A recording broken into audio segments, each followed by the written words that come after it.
love most about their party. I think you can do that later on. Come up and tell me, what does the party means to you? Let's go in and say good evening to our beautiful producer after we tell you a little bit of what the chairman of the party said. Labour rights, it Montague. is our birthday. This is Robert Montague, the chairman of the Jamaica Labour Party. Congratulations to every Labourite on our birthday. We celebrate 83 years of solid achievement as a social and political movement. Yes, it was 83 years ago that Sir Alexander Bustamante and 141 other persons, including my departed father, Asquith Nathaniel, sat in the Ward Theatre and launched the Jamaica Labour Party. You are a part of this great movement, whether you are a worker, a councillor, a caretaker, a candidate, whether you walked and knocked on door, canvassed, whether you are blogging on behalf of the party, we thank you all. We thank you because we are continuing to create opportunity, to champion the cause of prosperity, to support education, housing, and the general development of Jamaica for all Jamaicans. Labour rights, hold your heads high, puff out your chest. It is our birthday. Smile a while, give your face a rest. Shout another Labour right and tell them happy birthday, as I am telling you. Happy birthday, and thank you for all you have done to support this great movement. Labour rights, it is our birthday. This is Robert Montague, the chairman of the Jamaica Labour Party.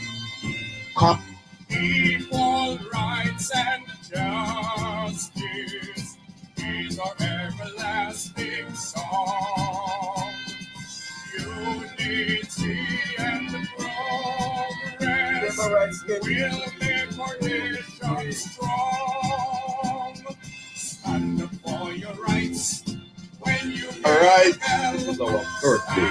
This is Robert Montague, the chairman of the Jamaica Labour Party.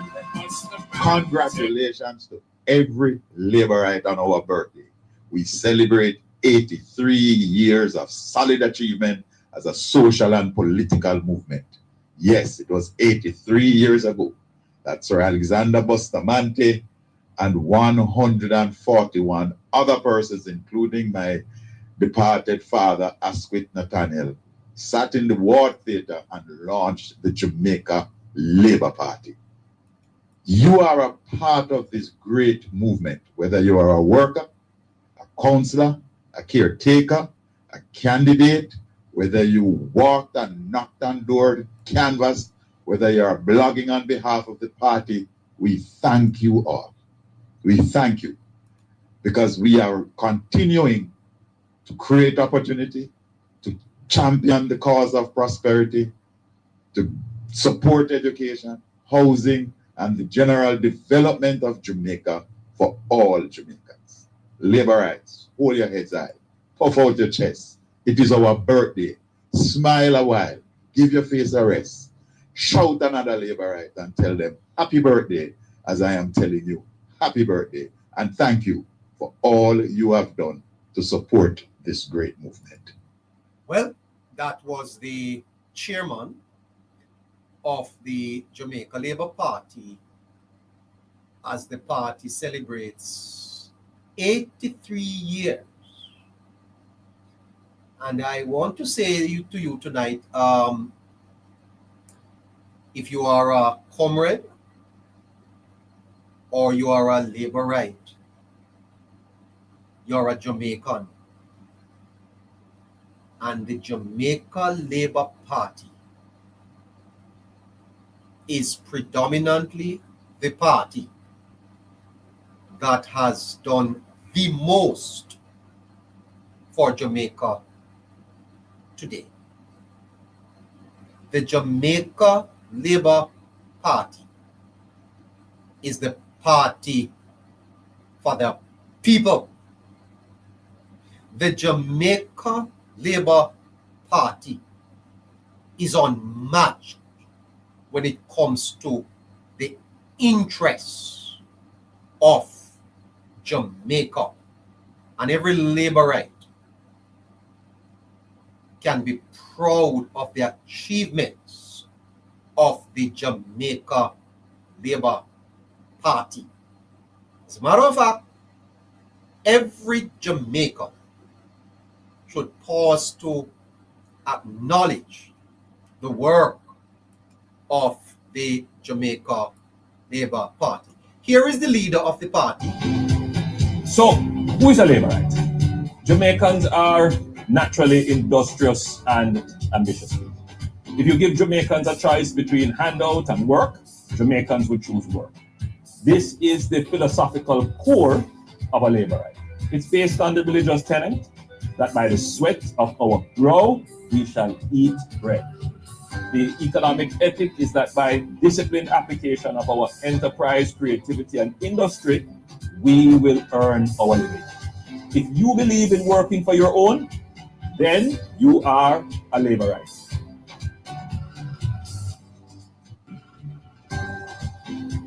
So, who is a laborite? Jamaicans are naturally industrious and ambitious people. If you give Jamaicans a choice between handout and work, Jamaicans would choose work. This is the philosophical core of a laborite. It's based on the religious tenet that by the sweat of our brow we shall eat bread. The economic ethic is that by disciplined application of our enterprise, creativity, and industry, we will earn our living. If you believe in working for your own, then you are a laborite.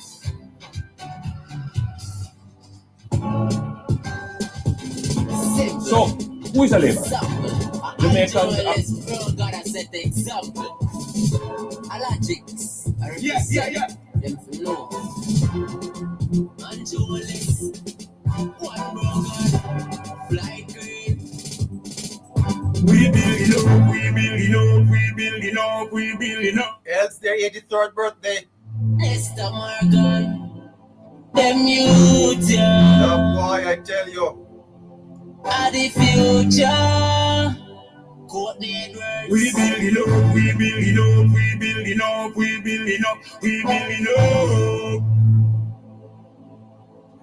Them youth, are the future. And my rivers. That's why we are big to we have bigger too. Rapping up a real, we have feel we send food. If you never hear, you don't have a hero. Every ghetto youths, get up. Okay, get up. Get up. We building up.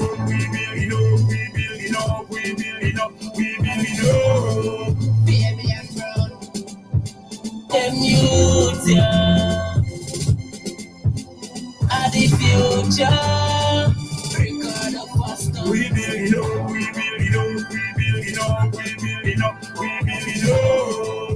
And Jay Franklin. All right. Hey, you know, Citizens are representing for the most honorable bro God, Mr. Andrew Holness. Ashensia, usually we indecisive. Boy, it's your 33rd birthday. And we sure. Jamaica Labour Party 33 tonight, huh? Like 14 after 10 o'clock, huh? Mr. Holness, I roll it more. Give me little more. No la. You run the country stronger, we march it. Right, Hey, you don't know, Citizens are represent 83, yeah? bro God, 83 years old. Andrew Holness. Ashensia, usually we indecisive. But this time, bro, gotta win and we sure. Well, let's go in and talk to our moderator, our producer. Producer Caroline, how you doing? Hi. Good evening, neighbor. Happy 83rd to you and all the listeners. You sound so excited today. Thank you so much, Jamaica Princess. You sound so excited, to Caroline. Hi. Well, it's 83 years, neighbor. Aren't you excited? Well, the party is celebrating 83. It's a fantastic achievement. Great. Of course. Yes. Yeah. How is Saint? Well, he's doing much better. He's still under observation, but he's all right. Yes, yes. Boy, I tell you something. You are really right. All right. Jamaica. Watch it. Watch this. Watch this. Hear this for you. Hope for better Jamaica. In this race, 83 years old. My goodness. the Labour Party. 83. Wow. Vote for Labour. By the way, Kukudu is not with us. Man, if he was alive and he was in Belmont Road tonight, We vote for Labour. I tell you something, the PNP is calling for an election. I heard the PNP calling for elections today. They want an early election. Oh, well, if you call it this year, you're going to get a beating. Voting for Labour. Make we vote for I tell you something. Anyway, Caroline, a tremendous birthday for the party. 83 years is quite a while. Eh? It definitely is, neighbor, and it's so much accomplishment. As a matter of fact, I did put together some information that I'd sent to you that I'm asking you to read for me, please. Oh, I'm to read it now? Yes, sir. Okay. All right. So the Jamaica Labour Party means more to me than a political organization. It represents a belief in opportunity, responsibility, and national progress. So we're reading from our producer what the Labour Party means to her. My support is rooted in the conviction that Jamaica is strongest when it embraces sound economic management, job creation, infrastructure development, education, security, and policies that empower people to improve their own lives, says Caroline. I believe the JLP has played a significant role in advancing these goals and promoting stability during challenging times. For me, supporting the Jamaica Labour Party is also about participating in informed political discussion. I value facts, accountability, and respectful debate, recognizing that no government is beyond scrutiny and that constructive criticism is essential to democracy.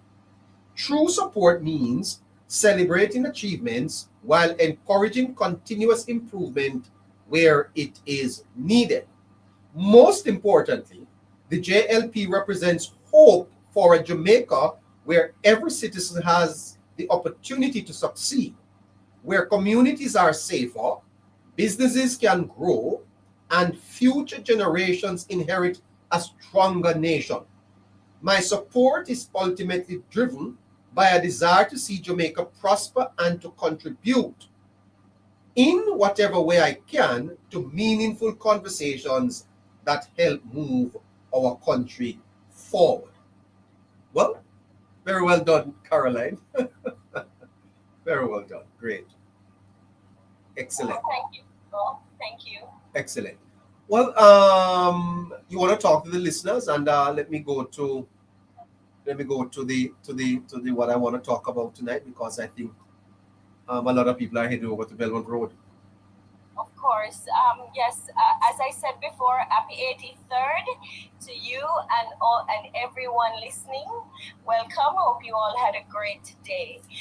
Please tap the screen, share the live, repost the live, send the heart me's, keep the comment section active. Send us a lot of hearts and green hearts and the shower fingers. And for those of you on YouTube, please like and subscribe to our channel. Thanks much. Have a great show. And listeners, please remember to keep tapping and sharing, reposting. All right. Thank you so much. Thank you so much for all of that. All right. So the Jamaica Labour Party is celebrating 83 years of building Jamaica. And I think they deserve heartiest commendations and congratulations on this 83rd anniversary. Caroline, do you know if we will have Member Harry live from Belmont Road? Do you know? I think we will, neighbor. As a matter of fact, he's supposed to get back to me some information to see who he can speak to why he's there. Okay, fantastic. All right. So the party is celebrating 83 years with the G. Okay, okay. Harry is live at Belmont Road, and we'll be checking in with him as soon as he is available. Joyce, hey Joyce, good evening to you.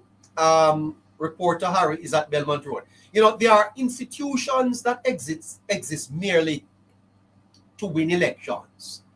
The Jamaica Labour Party does not exist merely to win elections. There are institutions that become part of the national historical architecture.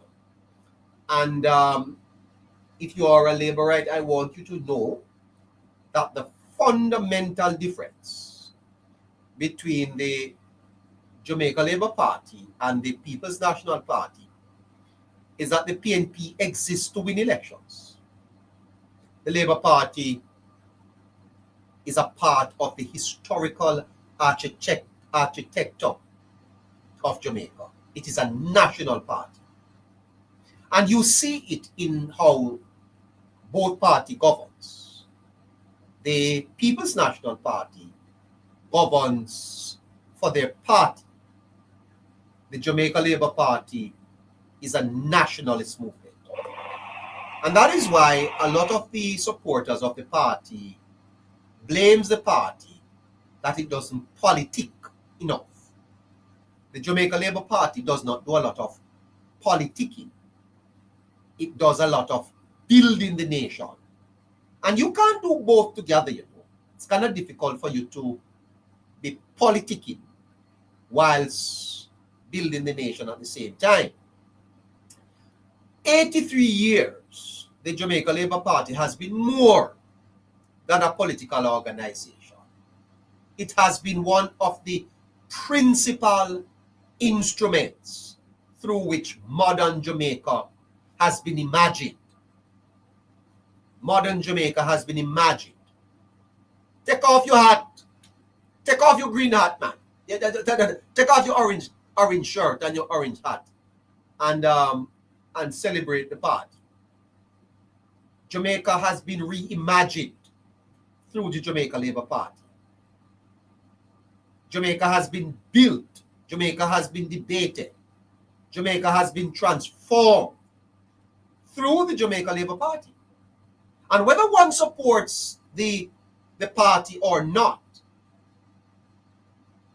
whether you are a rival of the party or you are a student of political history, you cannot deny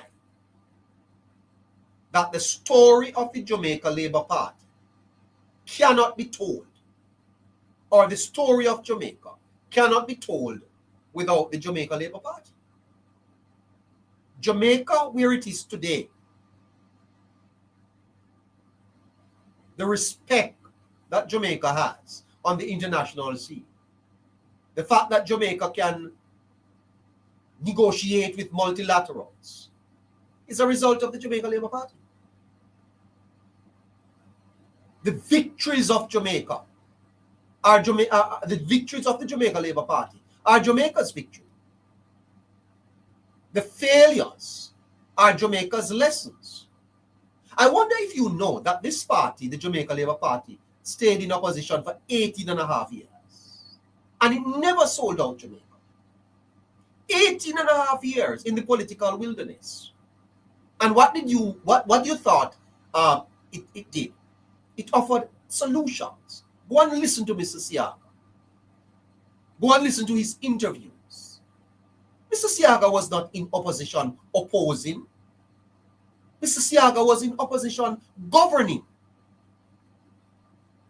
A lot of what the good things that the PNP did came from Mr. Siaga, you know, while he was in opposition. Did you know that when Mr. Siaga was in opposition, they relied on him for ideas?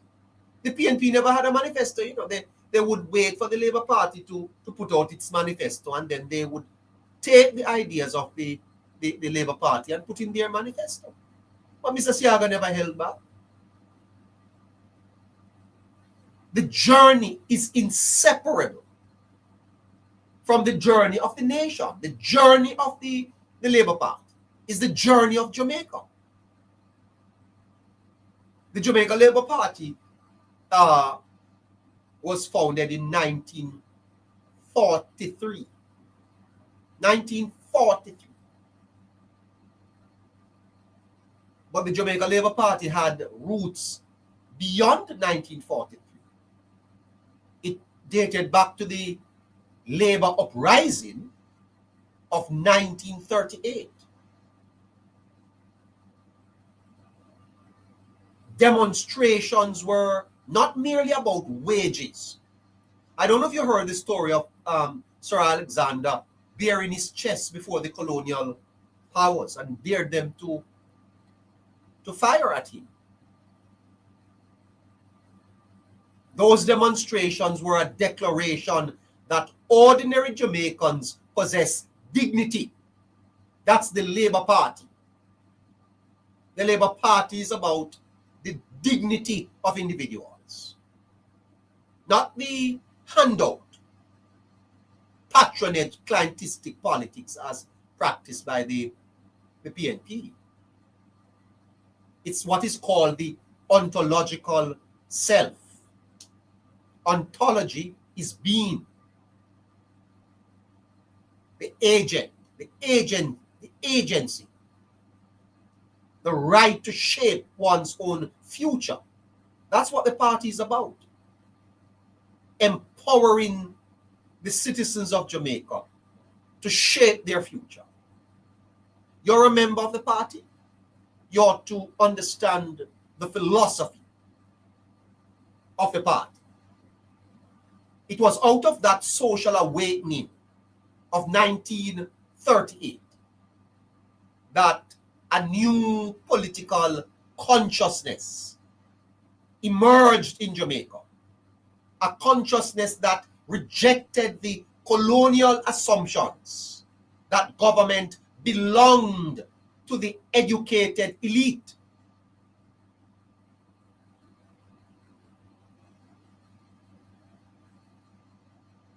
Sir Alexander Bustamante understood something profound about politics.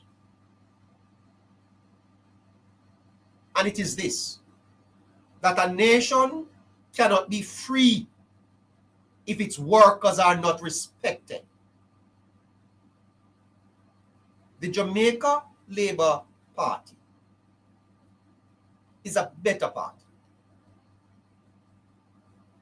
because of its philosophical foundations, its historical philosophical foundations.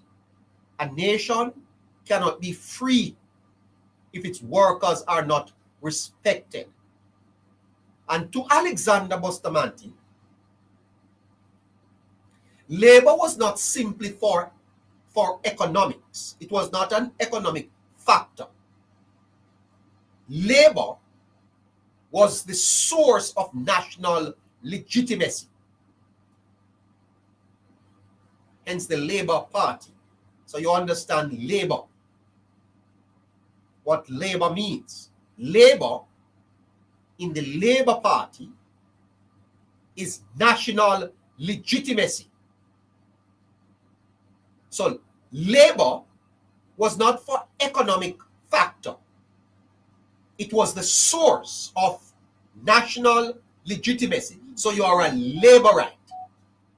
Mean you are part of the nation, the free nation, and you deserve respect as a worker. In other words, the mason, the farmer, the domestic worker, the factory employee. They were not supporting characters in the Jamaican story. They were authors of it. You know why the People's National Party have the socialist mentality, the distributive mentality, is that they don't understand labor. They don't understand that a nation is not free until its workers are respected. And where does the PNP, or where do they get the wealth to distribute? It's from workers. That philosophy transformed Jamaica's politics forever, you know. Because before Bustamante, politics largely flowed from the top down. And you know, I wanted to speak to the listeners tonight about the recolonization of Jamaica, or well, not of Jamaica, but of our leaders, because of the Integrity Commission's bill. Because I think that the IC is a recolonization of our parliament. And I don't know that I will get the chance to point that out to you. The IC bill is a bad bill. And it should go. The Integrity Commission's current legislation is a bad legislation. It should go. It cannot survive. If we don't fix the IC, the democracy is going to be threatened. Mark my word. But I'll get back to that. Before Bustamante, politics in Jamaica largely flowed from the top down. After Bustamante, politics increasingly flowed from the bottom up. I'm going to play the Labour Party's anthem, and I want you to listen to it because I think some of you don't even understand what this means. Stand up for your rights. When you hear the bell, stand up for your rights. Okay? What do you think the song means? It's an anthem. Listen to it.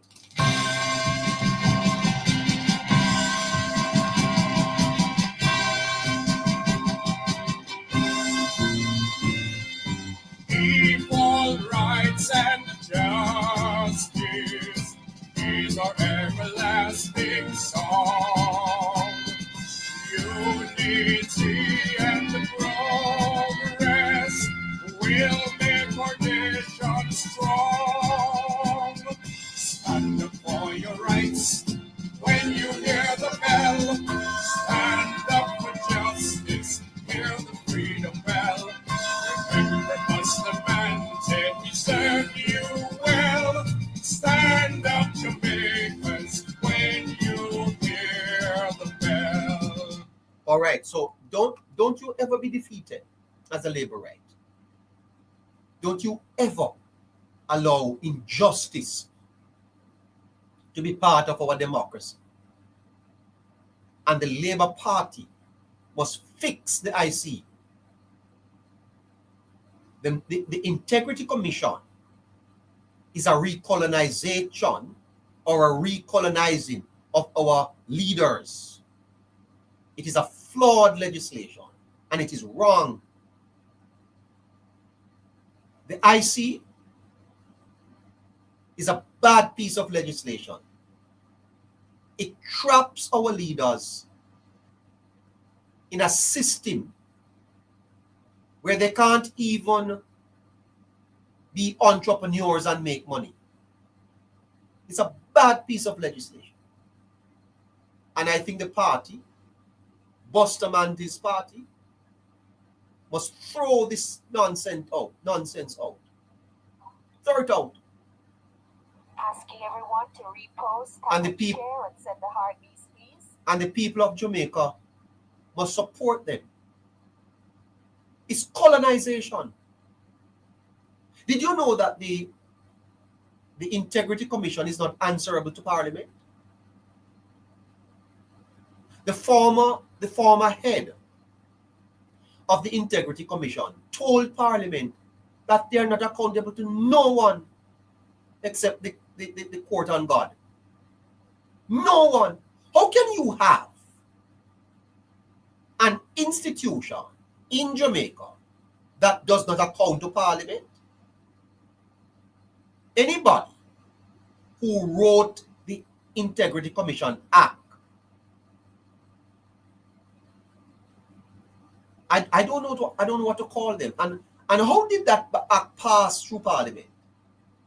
You know why? Because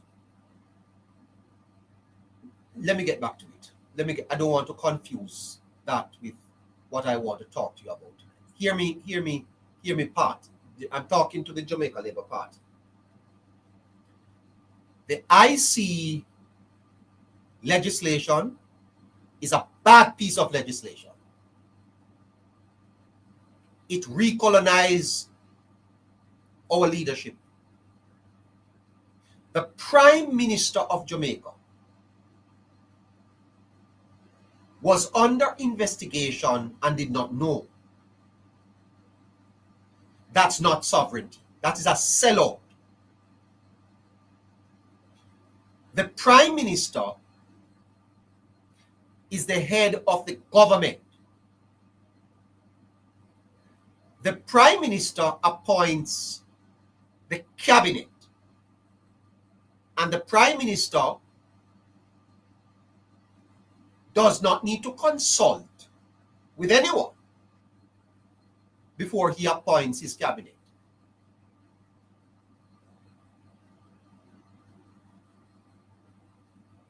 And the Prime Minister was under investigation by the Integrity Commission,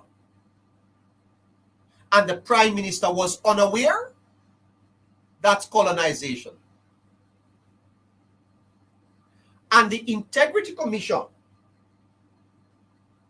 hired and paid from taxpayers' money $30 million to spy on the Prime Minister.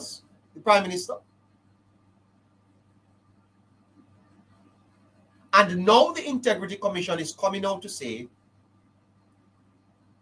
that everybody will carry them go to court. Then if the Integrity Commission had integrity, why everybody have to carry them go to court? It's a mess. It's a mess. It is a mess. Scrap this nonsense that we have going on in the country. We can't have a colonization of our leadership. The Integrity Commission Act colonize our parliament because they are not accountable to the parliament. It's a farce. And the people who wrote it, I don't know if they knew what they were doing, but it obviously needs to be looked at. Jamaica is back in the hands of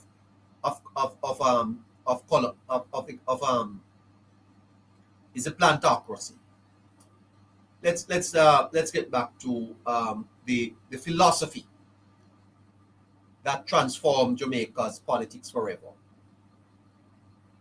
The democratic revolution of Jamaica came about because of the Jamaica Labour Party. The democratic revolution. Norman Manley and the People's National Party created one of the most fascinating political rivalries in the Commonwealth. It was not merely a contest between two men or two parties. It became a conversation about two visions of development. Manley approached nation building through constitutional reform and institutional development. Bustamante approached national development through economic opportunity, workers' rights, and practical improvements to everyday life. History remembers that rivalry. For Manley contributed to the constitutional architecture that was necessary for independence. Bustamante,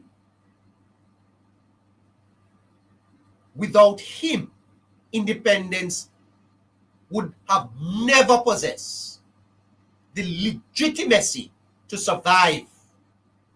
And I want to make that point again for the young students that are listening to me, that need to understand the history of the Jamaican political system. Manley, that's Norman Manley. He focused on the legal ramifications having to do with the constitution for independence. But without Bustamante, we may have never survived independence. In other words,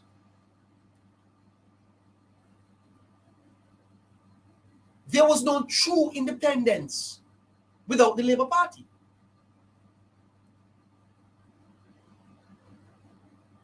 The legitimacy to survive independence came from Bustamante.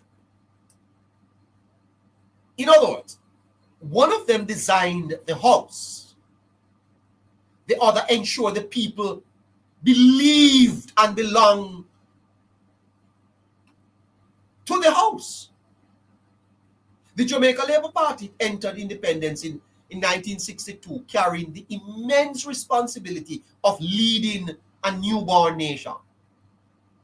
No generation of leaders received a more difficult assignment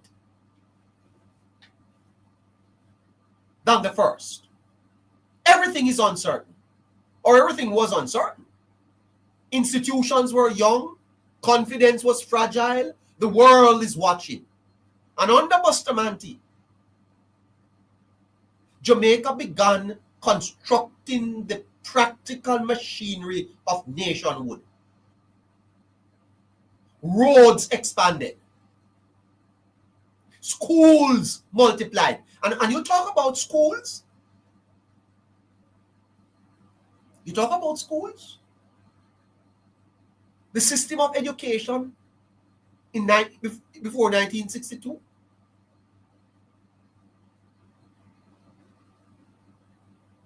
Tourism developed into a major economic pillar. Private enterprise became central to economic policy and foreign investment. Jamaica's engine of growth took off. Critics would later argue that some opportunities were missed. Supporters would argue that the foundations of Jamaica's modern economy were laid during those formative decades. And so, throughout the history, the Jamaica Labour Party has generally embraced a political philosophy that values individual initiatives.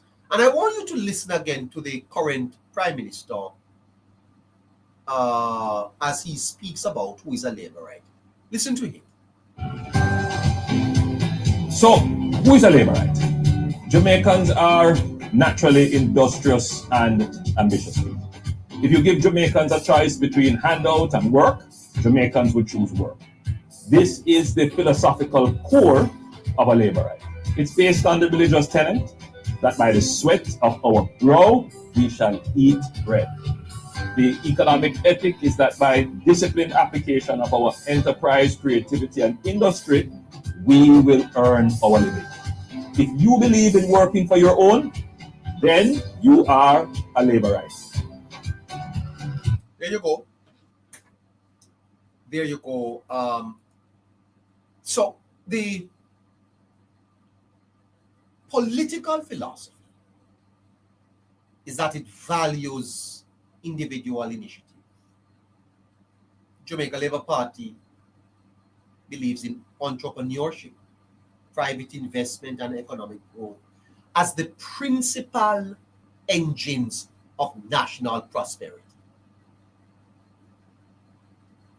This philosophy assumes that governments should create opportunity rather than permanently replace individual enterprise. It believes prosperity grows when citizens are empowered to produce, innovate, and own.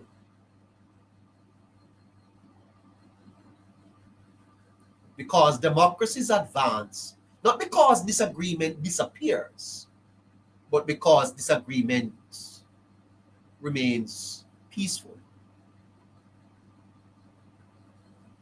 The Labour Party has also expressed a strong commitment to law, order, and institutional stability.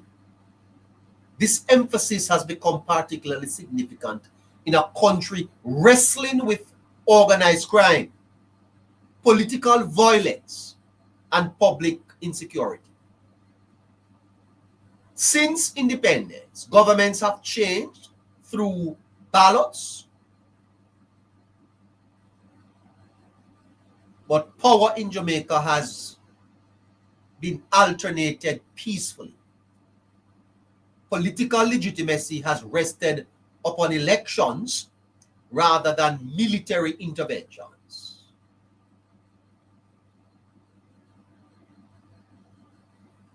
But no political party could survive 83 years without change.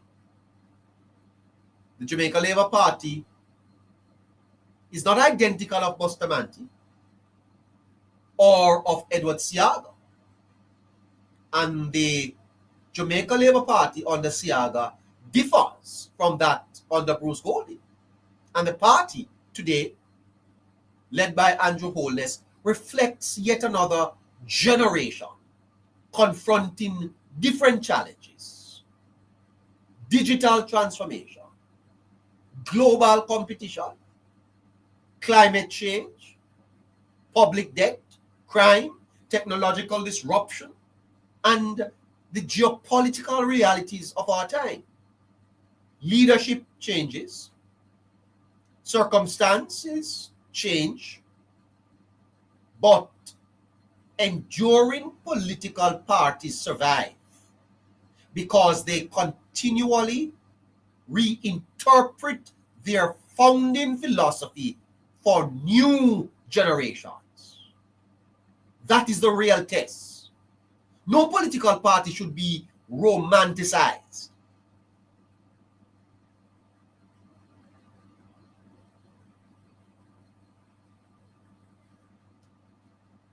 Political parties survive because they continually reinterpret their founding philosophy and apply it to the new and emerging generations. And so the Jamaica Labour Party's greatest legacy may therefore not be a particularly road, policy, budget, or election victory. Its greatest legacy is that it has helped convince generations of Jamaicans that government belongs not to kings, not to governors, not to colonial administrations, but to ordinary men and women whose votes determine the future of the country.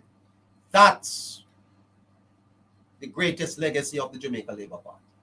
That idea remains one of the most revolutionary ideas in the Jamaican history. And that is why it is the Jamaica Labour Party that will have to fix the IC. The Jamaica Labour Party need to fix the IC.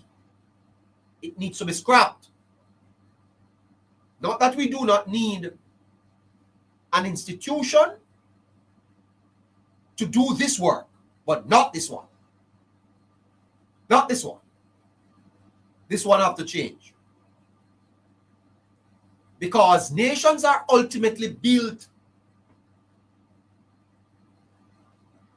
on beliefs. A nation is not built on concrete and steel. And it's not built on legislation. A nation is built on beliefs. And for 83 years, the Jamaica Labour Party has been one of the principal custodians, challengers, and architects of Jamaica's enduring belief that a free people possess both the right and the responsibility to govern themselves. And if we possess the right and the responsibility to govern ourselves, we cannot have the IC dictating to Parliament when it will speak, how it will speak. That cannot be.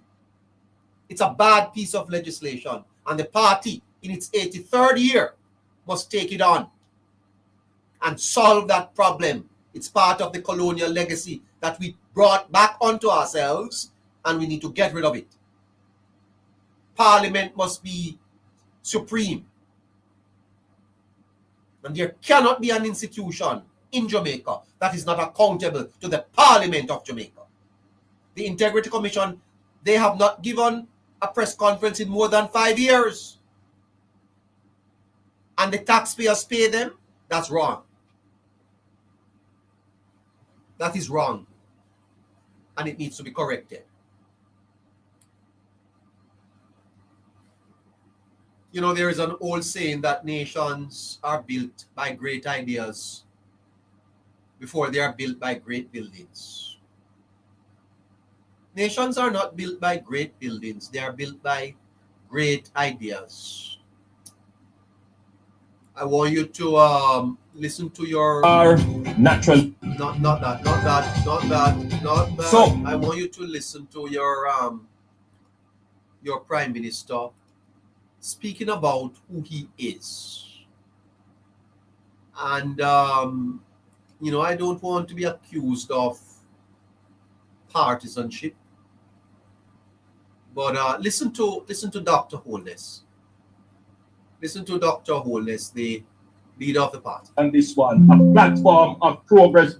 Forgive me for taking this platform to make this point, but I don't believe there is a better platform than this one. A platform of progress being made, buildings going up, roads being constructed, our travel advisory being upgraded, and we are being rated as the most peaceful country. Those who come to with lies and nonsense, tell them to go away. Go away. In me, you have a leader who has vision. Listen to me now. A whole heap of leader. Go to them bed and dream. Dream and then come and tell you all kind of lovely things. They are very articulate. You can listen to them. They say, wow, man is so Englified. But ask them, show me what you have built. Show me what you have accomplished. Show me what you have done. They are the same set of people who are telling you the lies. Because people who have accomplished things, let the truth speak for them in the actions and the things that have materialized from the vision they have showed you. The people who tell you lies are those who have never achieved anything, and therefore they have to lie to distract you. I want anyone today to contest the things that I have said. Let them say that there is no building operating here. There is no building going on here, that Poundbrook isn't materializing. Let them deny it. Let them deny that there is a bypass being built here. Let them deny that the plans are now moving from plans to execution for the East Harbour and the West Harbour. Let them deny it. And there is no lie that they can tell about TCN and all the other things that can distract from the progress that is being made. Right across Jamaica, brick by brick, asphalt laid by asphalt laid, houses handing over. We are improving the lives of the Jamaican people. Forgive me. I call upon all well-thinking Jamaicans, support the Prime Minister to get rid of the IC in its present form. Get rid of it. And if the party don't get rid of it, if the party don't get rid of the IC in its present form, the party is going to find itself in trouble. I am not a prophet, but the Integrity Commission in its present form cannot serve the people of Jamaica. It cannot. The Integrity Commission is a recolonization of the parliament, of the leaders of Jamaica have recolonized themselves. The leaders of Jamaica have recolonized themselves because they have subjected themselves to an institution that is bringing them down. And that can't work. We have sold out the sovereignty of the nation to the IC. The IC need to be closed down. We need to raise up an institution that is accountable to the people of Jamaica. The people, and the parliament is the people's parliament. That is the mission of this Jamaica Labour Party. Do it, because that's what Bustamante fought for, the freedom of Jamaica. And right now, the Jamaican people are not free. We are held hostage by this ridiculous Integrity Commission. Don't want them. Asking everyone to tap the screen, share the live, repost the live, and keep the comment section active, please. We don't want them. The former Integrity Commission boss went to Parliament and told them he's not accountable to none of them. He's only accountable to the court and to God. So the Integrity Commission is not accountable to the Prime Minister of Jamaica. What can go so? The people of Jamaica must support a new piece of legislation that sets up an institution that does the work that this commission has been doing, but not in its current form. We don't want this institution. And the people of Jamaica should not be funding it. And we need to have a massive leak out against them. Don't want this institution. They don't have any credibility. Well, they don't have no integrity. Because if all of your reports have to go before the court, then where is the integrity? How can you have a commission and everybody that they put out a report on, then go on a court with it? That don't make no sense, man. That's a recolonization of the state. Why has the Jamaican state allowed themselves to be recolonized? Who sell us out back? Who it is that has sold out the Jamaican people? We have fought hard for independence and now we don't have no independence. The IC Commission have us all like a puppet on a string. And anywhere them pull, that's where we have to jump. What can go so? How can an independent country have a prime minister and for 4 years he can't be certified? That no colonialism, man. A background master plantocracy this year. That can't happen, man. This is a foolishness. This is a joke. A joke thing this. But can't go so. Can't work. And I'm going to keep pushing this, because if the party don't do it, then I'm going to be in problem. I mean, and them are going to have problem. They listen to me. There are moments in a nation's history when a piece of legislation becomes more than law. It becomes a mirror reflecting the fears. The IC is a mirror reflecting the fears we had. And the Jamaica Labour Party government have shown that governments can be accountable. The reason why the IC was created, was because there was a lot of multilaterals that never want to do no business with us, Then they want to lend us none of their money because them say everything when them send come to Jamaica, them packet it, now the people packet it in them pocket. So in order for Jamaica to gain credibility on the international stage. Some background master tell us that we have to recolonize ourselves. This is not self-government. Rise up. The people need to rise up. Take back the country. We need to take back the country, man. The country sell out. A sellout bill this. It's a sellout bill, man. This is a sellout. You think anybody is going to want to go into civil service with this IC? Huh? Insecurities, the contradictions of the people. Jamaica's Integrity Commission may very well be one of those moments. The moments that mirror the fears, the insecurity of the nation, the fact that we couldn't trust ourselves, we never trust government. And so the annual report tabled in Parliament this week should not simply be read as another bureaucratic document filled with statistics. It raises a deep question about the kind of democracy that Jamaica is becoming. The Jamaican people need to stop. After 65 years of our independence, and the Jamaica Labour Party is celebrating 83 years tonight, we need to stop and ask. This should be the last report that comes out of the IC. No more must come out of them. We need to fix this. And the Jamaican Prime Minister, who I think is a little bit careful because of his own matter. He can't even talk.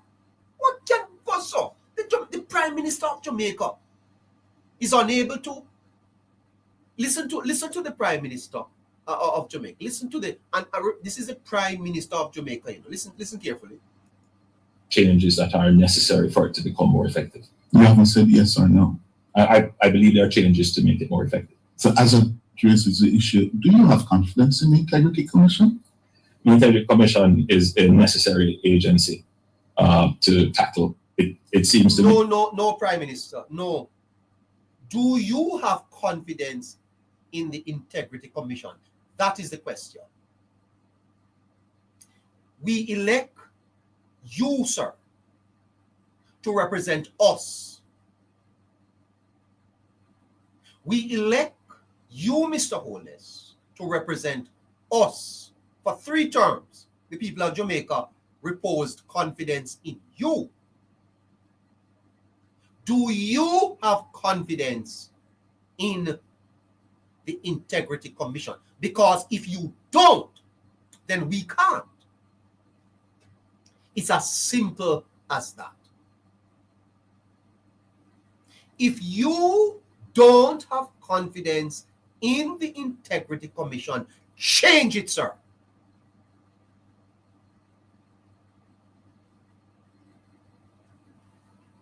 Because if you don't have confidence in the Integrity Commission, then what are we to say? You are representing us, sir, and we trust you.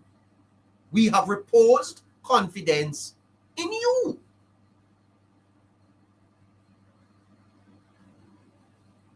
And you don't have confidence in them? Listen to him. We're not blaming the Prime Minister. We are making the point that the Jamaican state has been recolonized by the IC, and it is the Jamaican state that has recolonized themselves, and they don't even know it.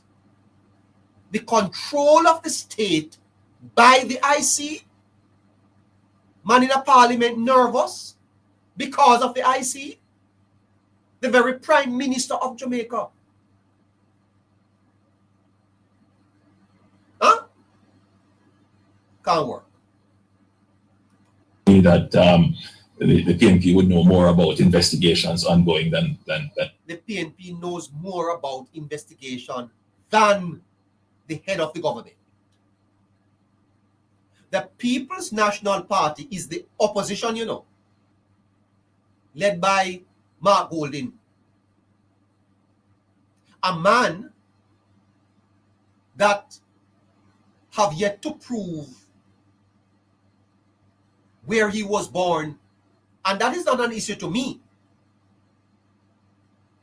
Well, it's not really an issue to me, but I think that that is not a question that has yet been answered, because to this date, Mr. Golding has not conclusively ended that debate about the veracity of his birth. I mean, he came on the leadership debate and came out with a little piece of paper that many people are saying, I don't know where they get that from.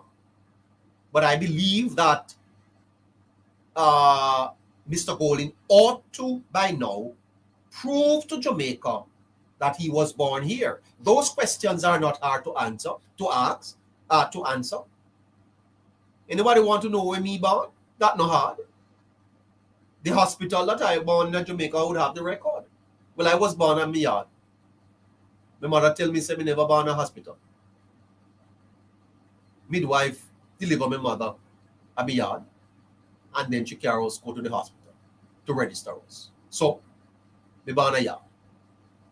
We're Golding born.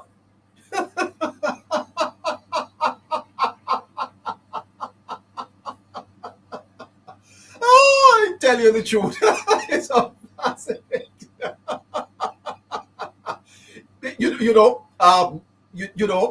Why I tell you something.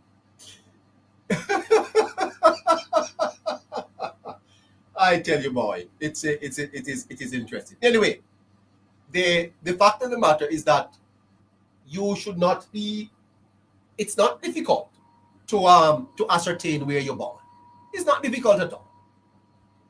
It's not difficult. You born at Maypen Hospital, Mandeville Hospital, Kingston Public Hospital. Your birth certificate should your birth certificate should show that.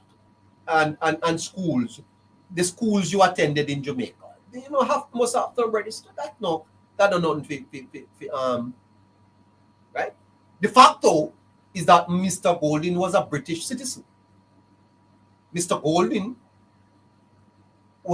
is he still? I think he has renowned. So him said, I don't know what to believe when it comes on to Golding, because Mr. Our analyst. Hold on. Our analyst said that Mr. Golding is mendacious, pathologically mendacious. I didn't say that. Is our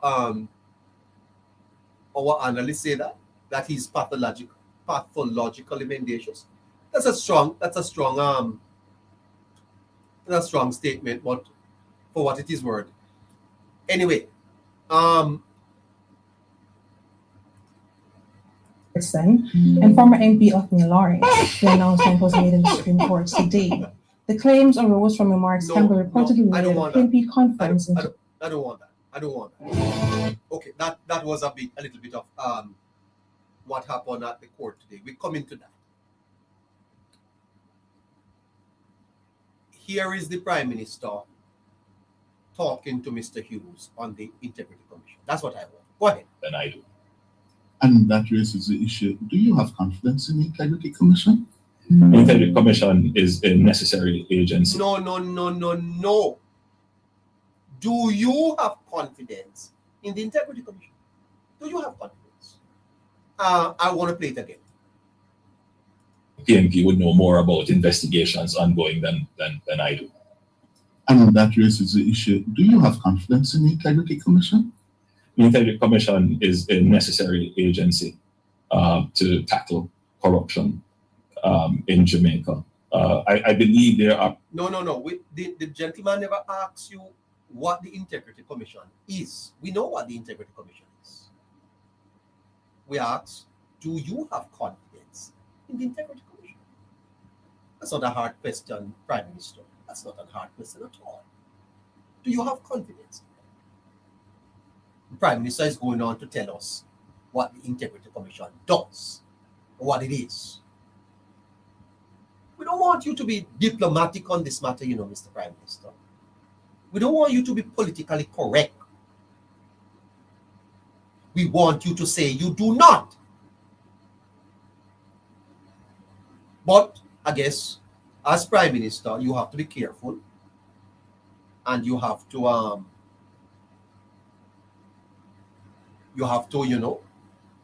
we understand. But I'm encouraging you, sir, to be bold. To be bold about this matter and reclaim Jamaica's sovereignty. Do it, sir. Do it as part of your legacy, the legacy of independence. Because at this point, I question whether Jamaica can say that we are independent by the actions of the Integrity Commission. Are changes that are necessary for it to become more effective? You haven't said yes or no. I believe there are changes to make it more effective. So as of this moment, do you have confidence in it? I believe there are changes that are necessary. It needs. Some leaders are revolutionaries. Mr. Holness says he's not. He's not a revolutionary. And I understand that. I understand that. But Mr. Holness, you see, on this matter, you're going to have to be a little stronger. Because I think you have the support. You just need to listen to Mr. I don't want to say much on that.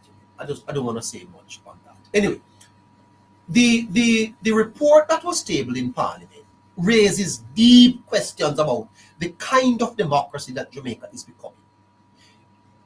In our understandable desire to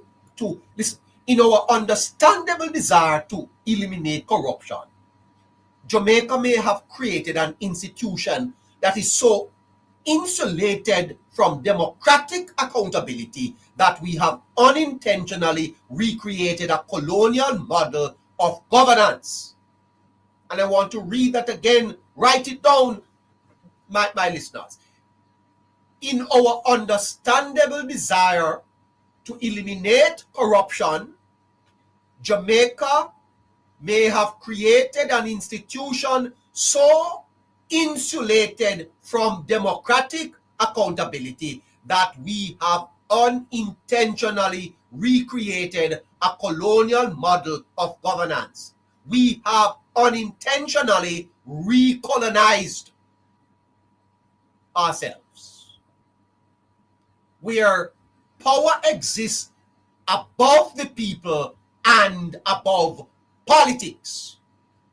In Jamaica today, power exists above the people and above politics, because the IC is not accountable to Jamaicans. It don't do press conference more than 5 years, and it says it is not accountable to Parliament. So who is the IC accountable to? King Charles? Because Jamaica is still part of the Privy Council. Who is the IC accountable? And how is it that our government created an institution that is not accountable to Parliament? Separate and apart from the report that it submits to the Parliament.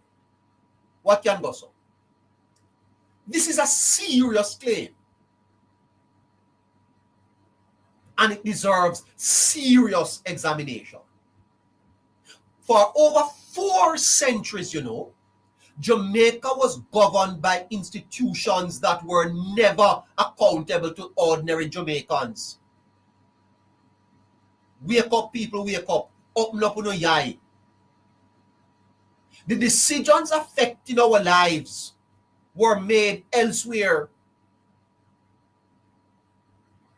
Who made the decisions to bring FinSac about? Who paid for it? Who paid for FinSac?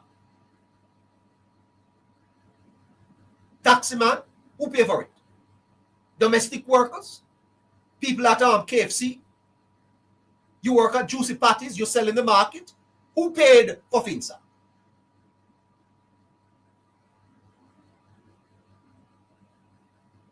Decisions affecting your life was made by people who claimed superior judgment and moral authority.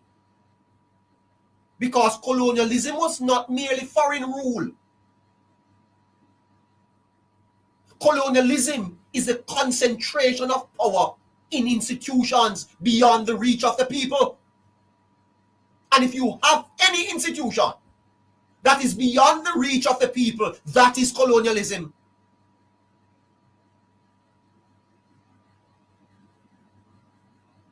And we talk about political independence.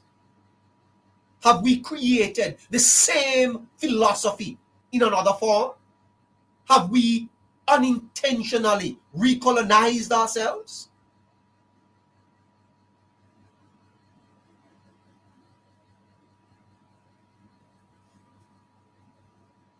The Integrity Commission was born out of legitimate concerns. I grant you that. Because for decades, Jamaica suffered from corruption. And I tell you this, many people don't want me to say it. But I have to say it. It is the People's National Party why we have the Integrity Commission. The behavior of the People's National Party why we have the Integrity Commission. It's part of the legacy of mismanagement. The IC emerged because we were so damn corrupt. Scandals after scandals. Weak institutions. One man tell me you could walk down the wharf and drive off a car. There was no accountability. Dons ran our communities and streets. Part of the legacy of that corrupt regime of the 1990s was that we were not trusted. We were seen as criminals. And our parliamentations were seen as corrupt. As a matter of fact, it came from one of them, the greatest transfer of wealth from the poor to the rich that occurred in Jamaica since slavery was abolished. Now, if you preside over that, you must need an institution to watch over you. And I challenge anyone to come and challenge that argument. Patronage politics and the decline in public confidence. We were on the menu. Laughing stock of the world. Murders parading across Jamaica. Poverty. People defecating in scandal bags and throwing them in the gullies. Women have to be prostituting themselves to feed their children. Forced into it. I'm not talking about those who choose to do it as employment. That's their choice. I'm talking about where people are forced to do things that are below their dignity.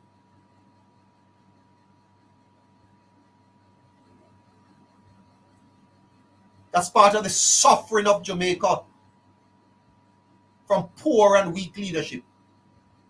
International lending agencies, global financial institutions and governance watchdogs increasingly measured countries by transparency, anti-corruption mechanisms, and institutional independence. You see all of these civic society groups? You know when they were formed and why they were formed? Do you know all of these civic society groups? Who they are? Why they were formed? Jamaican for Justice. How did it come about? The integrity, the one that Trevor Monroe had. How do you think they came about? The very civic society groups that now turning on this government. You know why they were formed? They were formed primarily because the state under the People's National Party was deleterious to the people of Jamaica and needed representation. It's a sad case that Jamaican for Justice emerged because of police brutality under the People's National Party. And all of these watchdog groups came about because of the type of government that was being offered to the country by the comrades. They were watchdogs for the people. In other words, they took the place of opposition to the government. And to hear these civil society groups coming out now to support the People's National Party is one of the greatest pieces of hypocrisy upon this country. It's one of the greatest pieces of hypocrisy upon this country. The very party that caused their existence now becomes the party they support. 20 minutes after 8 o'clock and my time is almost gone.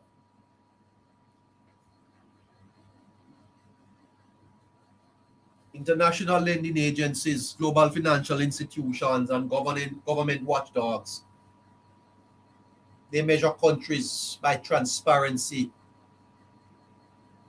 And Jamaica needed credibility. I'm telling you why the Integrity Commission came about. Jamaica needed credibility. We never had any credibility. Nobody wanted to lend us any money.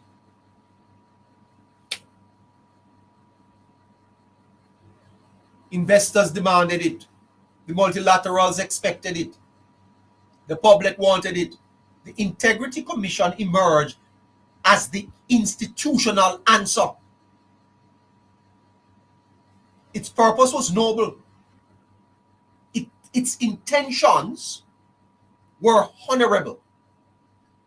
Its existence remains necessary. But noble institutions do not remove the obligation to examine how power is exercised.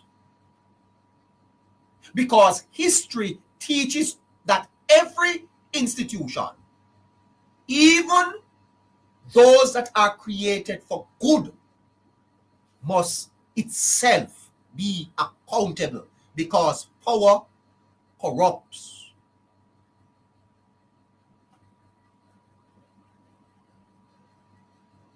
And absolute power corrupts.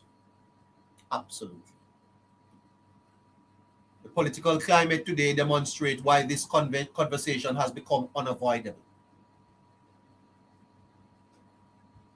The Prime Minister of Jamaica, the Most Honorable Andrew Michael Holness, in an interview with Cliff Hughes on Nationwide, was asked whether he had confidence in the Integrity Commission. The Prime Minister's response was striking. I'd like to play it for you again. After the 2020 election, I did not reappoint him because This is the issue. Do you have confidence in the Integrity Commission? The Integrity Commission is investigation. I am not aware of investigations that are ongoing. Mm-hmm. It seems to me that the PNP would know more about investigations ongoing than I do. And that raises the issue. Do you have confidence in the Integrity Commission?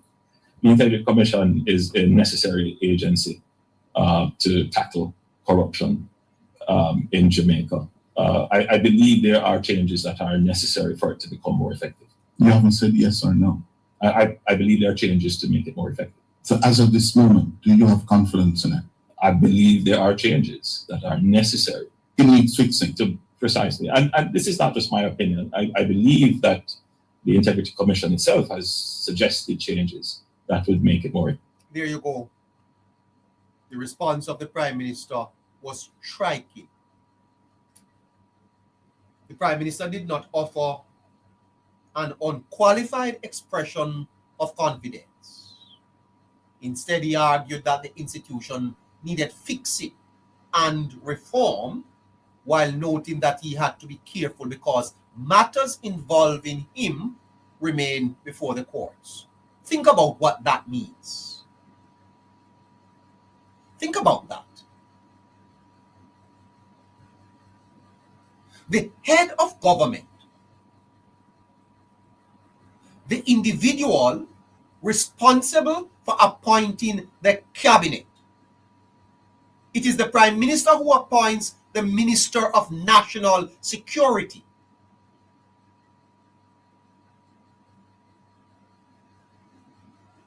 It is the Prime Minister who appoints the Minister of Finance.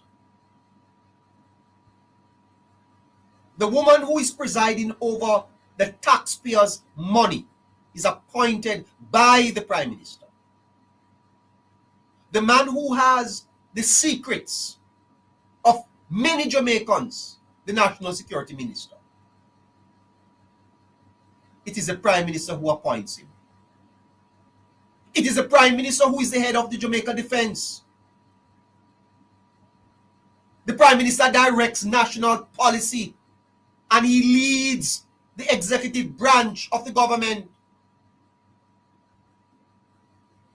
And that man could not publicly express confidence in one of the country's most important constitutional institutions.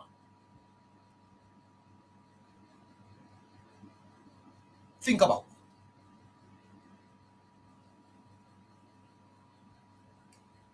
it. If the Prime Minister does not have confidence in the Minister of National Security, Dr. Chang would have to resign. If the Prime Minister does not have confidence in the Minister of Finance, Mrs. Favour Williams would have to resign. And I suspect if the Prime Minister does not have confidence in the head of the Jamaica Defense Force,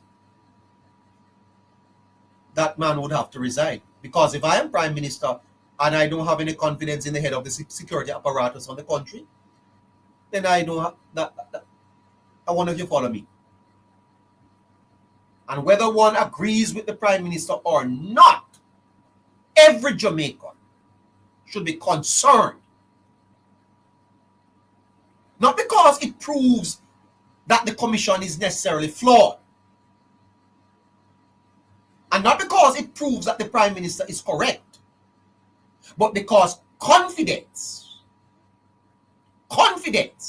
in public institution is the oxygen of democracy. The oxygen of democracy is confidence in public institutions.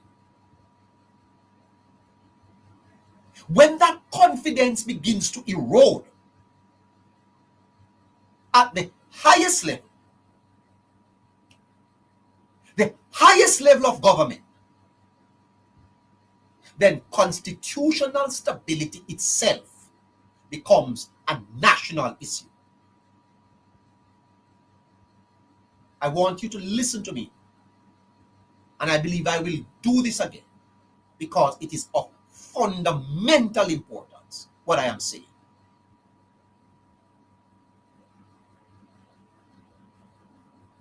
That the head of government is unable to say whether he has confidence in an institution that is of such importance as the Integrity Commission. It's not a matter that must be trifled with. The oxygen of democracy is public institutions.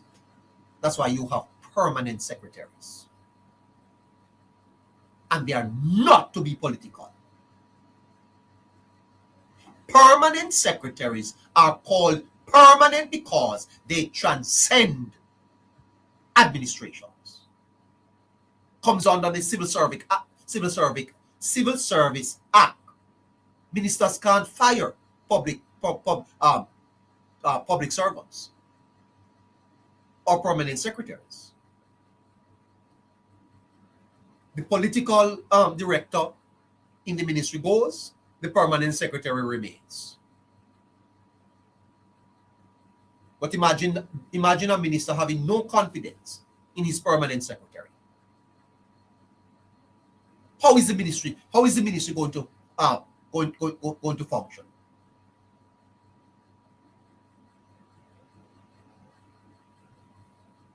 The concerns do not end there. Several decisions of the Integrity Commission have found their way into the court. The Prime Minister has challenged aspects of the Commission actions. Former Minister Dr. Wheatley has pursued legal action relating to his own matter. Other public officials have sought judicial review. The Commission itself has acknowledged publicly that the growing volume of litigation threatens to delay or to complicate its work. That's what the IC is saying, that its work is threatened by the legal actions against it.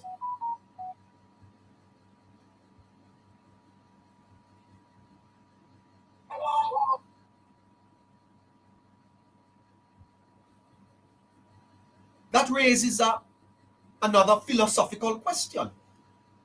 Remember, Harry's checking in with us from the Jamaica Labour Party's headquarters at Belmont Road.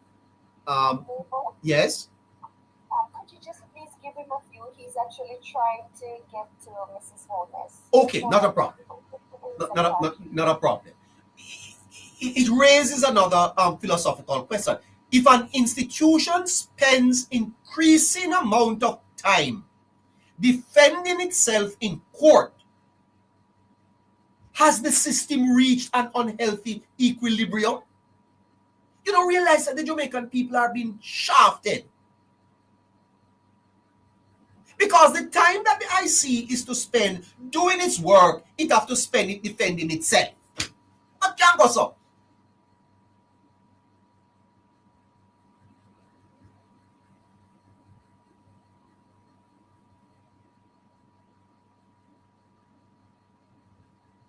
Perhaps the deepest issue is accountability. The former chairman famously remarked that the commission answers only to the courts and to God. As a matter of fact, when the former chairman went to he brought his own water, saying that something must be wrong with the water in the parliament. Why, as soon as people get to parliament, as soon as the members get to parliament, something go wrong with them. How can an institution appointed to investigate corruption spend most of its time tied up in the court? That no rubbish? It is a recolonization of the state, and it has to be fixed. And we don't have the influence here, we only run a little platform. But I'm telling you, if you are listening to me and you have any evidence, tell the government, fix this. Because Jamaica has lost its independence at this moment in our history. We don't have independence. As I said to you, the former chairman remarked in the parliament that the only people he's accountable to is to the courts and to God. It reflects the commission's intended independence from political interference. Yet, politically and philosophically, it leaves an uncomfortable question. Who speaks for the Jamaican people? And that is why I'm a little bit disappointed in the Prime Minister. Because the Prime Minister must be the one to fix this. And if the Prime Minister does not have confidence in the IC, nor should the people he leads. The Prime Minister is not the leader of only the labor rights, He's the leader of Jamaica. And if the Prime Minister does not have confidence in the IC, then the Jamaican people cannot have confidence in the IC at the same time. And if we have confidence in the Prime Minister, then we have to work with what the Prime Minister said. Anything the Prime Minister said, and that we are work with. And so if the Prime Minister said, well, I don't have no confidence in them, then we can't have any confidence in the IC either. Do you follow what I'm saying? The Prime Minister speaks for us. Good morning. Look at that. Is the speaker? Hi.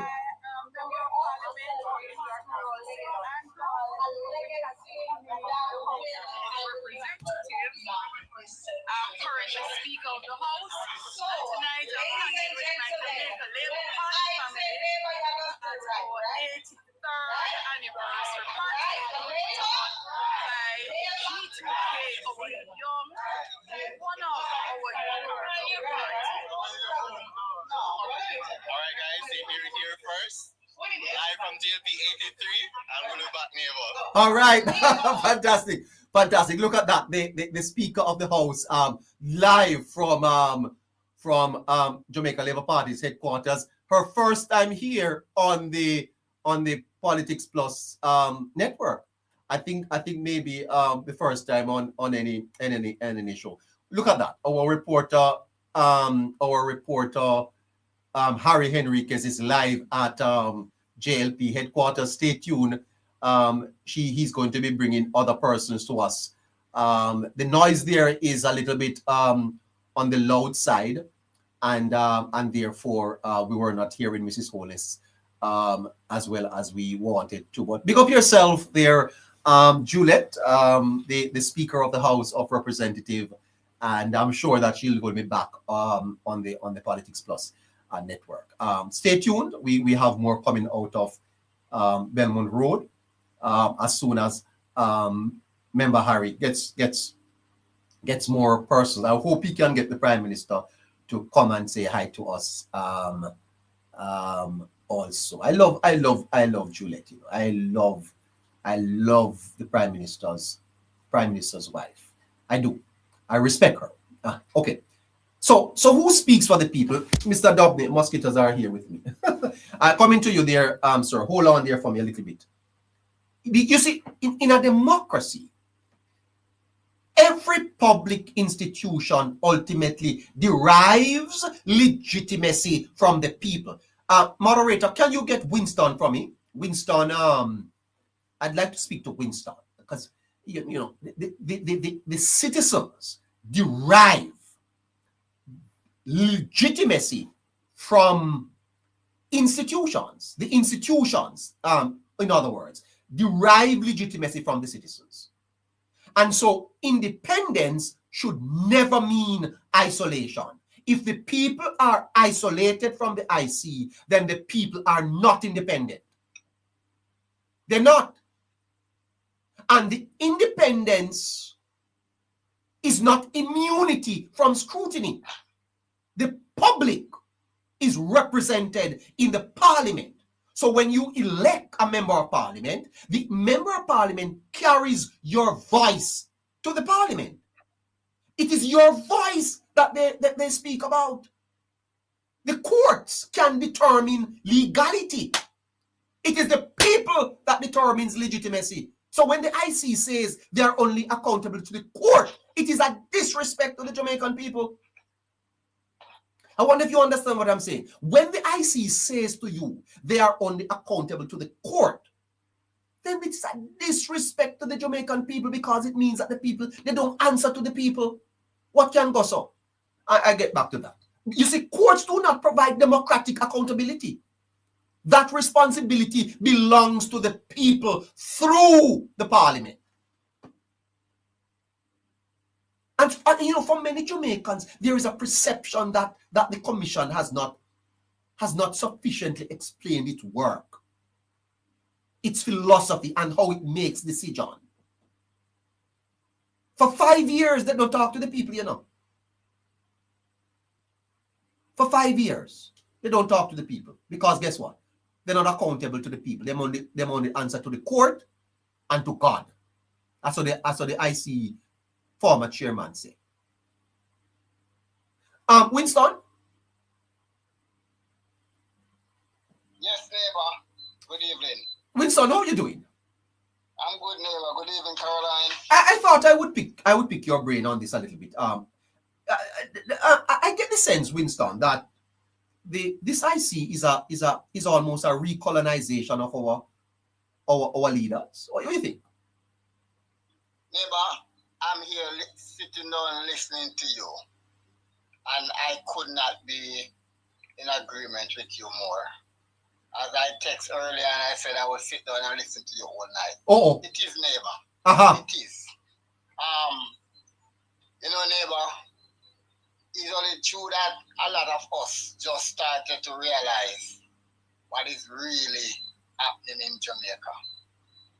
This is the intention of the PMP from ever since, to capture every institution and to use it against their opponent. Yes. To control state power for themselves. Yes. Do not one bit, neighbor, ideology for Jamaica to be a one-party state. Yes. It is still live and kicking in the PMP domain. Yes, sir.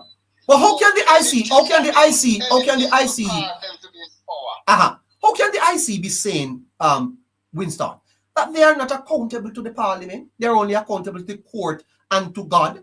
Then that where the people come in? So neighbor, the parliament is the people's parliament. Yes. That is where law being legislated to govern the people. Yes. Right? And so therefore, if we have an institution that's set up to be a vanguard of transparency and accountability. Yes. And if this institution is not accountable to the people's parliament, what the purpose of it? But the people, but Winston, look how rank it is. It is the people paying your salary, you know. Yes. Then how do you not? That $9 million plus that is being spent for food at the IC. It is the very same little Miss Matty who can afford to buy a loaf of bread. Thank you. Taxes contribute to that. And you are going to come to the people's parliament and spit in their face and tell them you're not accountable to them, you're only accountable to the court and to God. This is colonialism, man. It is, neighbor. It is. And neighbor, then how is it that our leaders of today, Winston, recolonize themselves and don't know and didn't even know they were doing it? But neighbor, who are the major drafter of this legislation?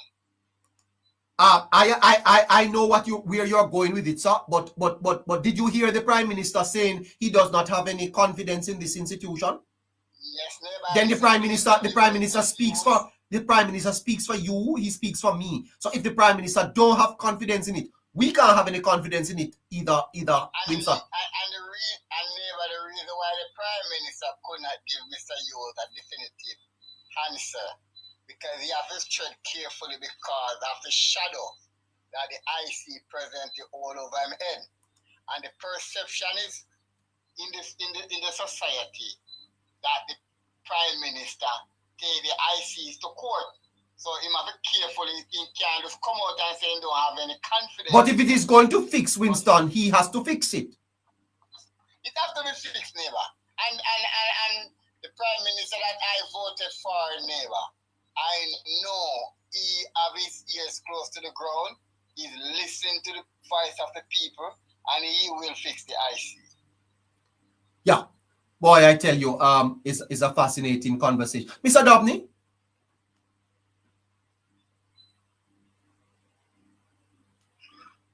Neighbor, pleasant evening to all, and I say to ourselves, extendedly to Jamaica, happy 83rd birthday. Yeah. For the Jamaica Labour Party. Let's focus a little on that before we go to the IC, Mr. Dobney. 83 years of serving the nation. Happy birthday to you and members of the party. But what does this day mean to you, sir, as a member of the party? Well, 83 years is what you call senior adulthood of a party. And the JLP can accord itself that level of seniority in a full understanding of the journey, the pathway that Jamaica has taken even unto today. Yes. The thinking and ideology of Bustamante when he decided to stand for the people of Jamaica and even suggest that treat with me but leave the people alone. The reality of life is that the Jamaica Labour Party has stood out and has stood the test of time. Yes. And objectively, every single time that this country faces a situation of declining relevance, the Jamaica Labour Party has come to the forefront and has rescued this country times over. It therefore is very symbolic and significant that at this point of our lives, at 83, we can stand on the platform of performance and say the Jamaica Labour Party has stood the test of time And since 2016 to now, I declare it a crowning moment for our party. A very crowning moment, and it is much reasons. Hold on a second, neighbor. Yes. Yeah, yeah, sorry about that. There is much reason for us to celebrate 83 years of age. And we want to applaud the energies and efforts of the forefather of the JLP, beginning with Sir Alexander Bustamante, in allowing us to be able to proudly say, I am a proud Jamaican and I'm a proud member of the Jamaica Labour Party. That energy and that feeling and sense of pride, I do believe that is embraced by a wide cross-section of our country. And if we are able to judge ourselves by our performance, then we ought to be proud. Yes. And today I say to the team JLP, congratulations for leading us with a steady hand, even to this day, that we can proudly say, happy 83rd birthday, and not burying our heads in the sand of stagnation, poverty, and decline in many areas of our governance framework. We are truly proud, neighbor. Okay. I am truly proud. Yeah, the party is celebrating its 83rd birthday at a time when it is in government and has been in government for the last 3 terms. In terms of the contribution of the Jamaica Labour Party, which we will not have time to get on tonight, what would you say would be the party's major contribution to Jamaica as it celebrates 83 years? One, having a leader, a 21st century leader, is a significant one, neighbor. A leader who is a bright, articulate young man who understands the landscape of our Jamaican community. Under the PNP era, he has understood the Portia Simpson era, and he has understood the Bruce Golding and primarily, I would say, the Edward Seaga era. Yes. And he has brought a combination of those realities in his governance framework. One that is participatory, yes, one that is people-driven, and one that has a vision in terms of his every move and his every action. Yes. That is a crowning moment for Jamaica Labour Party. Notwithstanding also, we can add to this the tangible results of transformation that has taken place in this country. And the fact that we have gone through situations under the Jamaica Labour Party, COVID being one of them. Well, we could first say an economy that was stagnated, that was not going anywhere, that was not growing, that was created under the stewardship of the People's National Party. We have evolved out of that to where we came to a sense of stability, where the country was on an upward trajectory yes, that we were proud of. Then come COVID-19, which derails us a little bit, but we remain resilient notwithstanding. And we came out of COVID. Many of us did not think we were going to survive. But the steady hand of our Prime Minister and Team JLP and the Ministry of Health, etc., all played a significant role in steadying the ship of what you would want to call in other words, our mindset that we were at a point where we would have been eradicated based on the scourge of this disease. And thank God for the Jamaica Labour Party, we overcome. Yes, we started to grow again. And then comes Hurricane Melissa, devastated us again. Again, the steady hand of the Jamaica Labour Party took us through that. In spite of all the misinformation, the disrespect for our Prime Minister, the disrespect for due process, the disrespect for critical assessment of what was happening and how to best treat with it, we overcome. And today, at 83, what a crowning moment for all of us as the people of the Jamaica Labour Party. We are truly proud, neighbor, and we have every single thing to be proud of. Those who would want us to feel otherwise, are people that means Jamaica no good, are people who are burying themselves in the sand of self-aggrandization.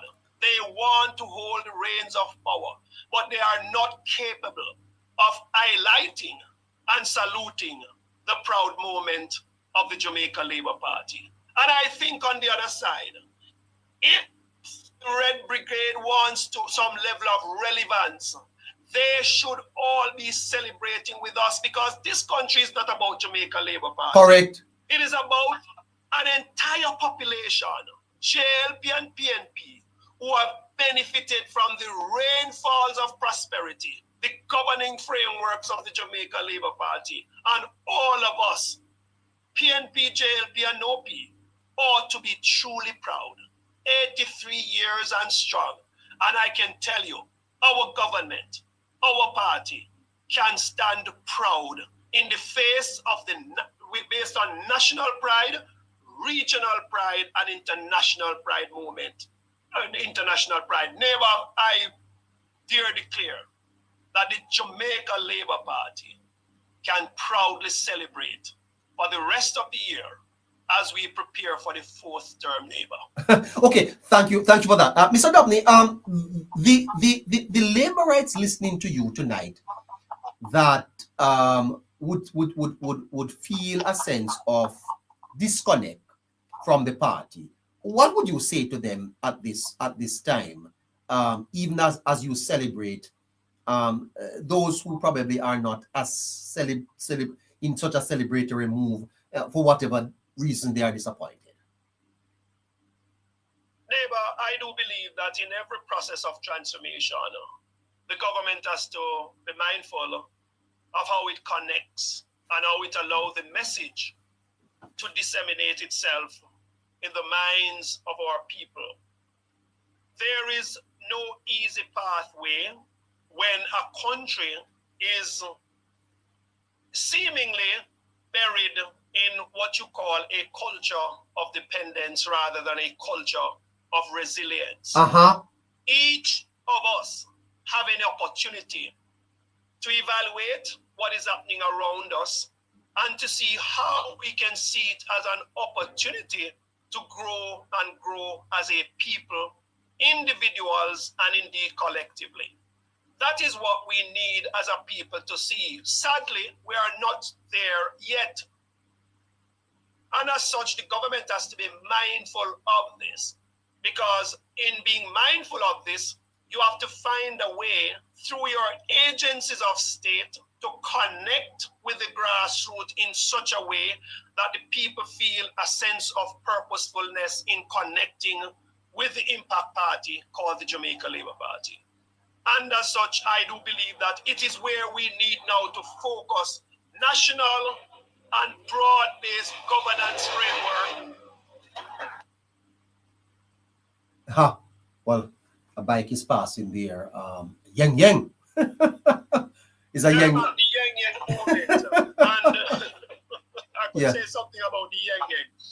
Empty barrel make the most noise. Sometimes they're going nowhere, but they're making a lot of noise. Can we attribute that to a party that we know? Well, I don't know. It's going nowhere. It's a Yang Yang party. The fact is, neighbor, that the people of this country, a wide cross section of people, wants to feel that sense of connection.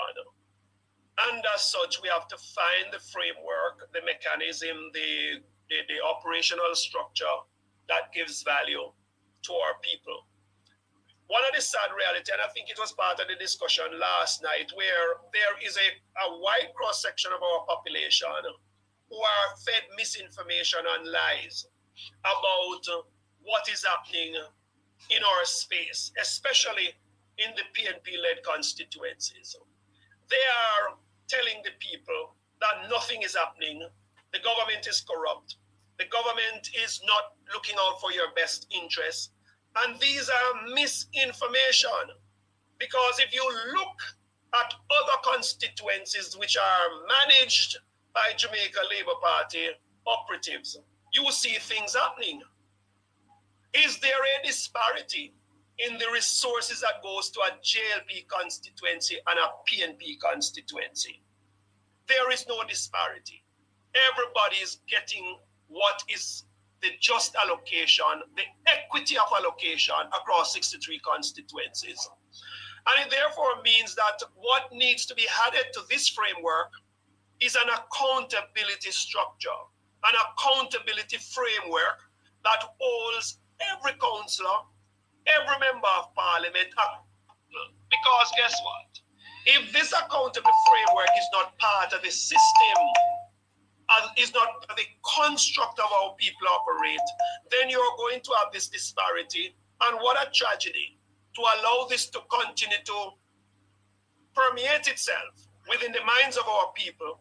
Then when an election comes, we are voting along party lines. And truth be told, when an election is called, all of us, the people of this country, must, yes, support your party, but be willing to even vote against your party if they are not manifesting the will of the people, because the people are the supreme employers of the governance.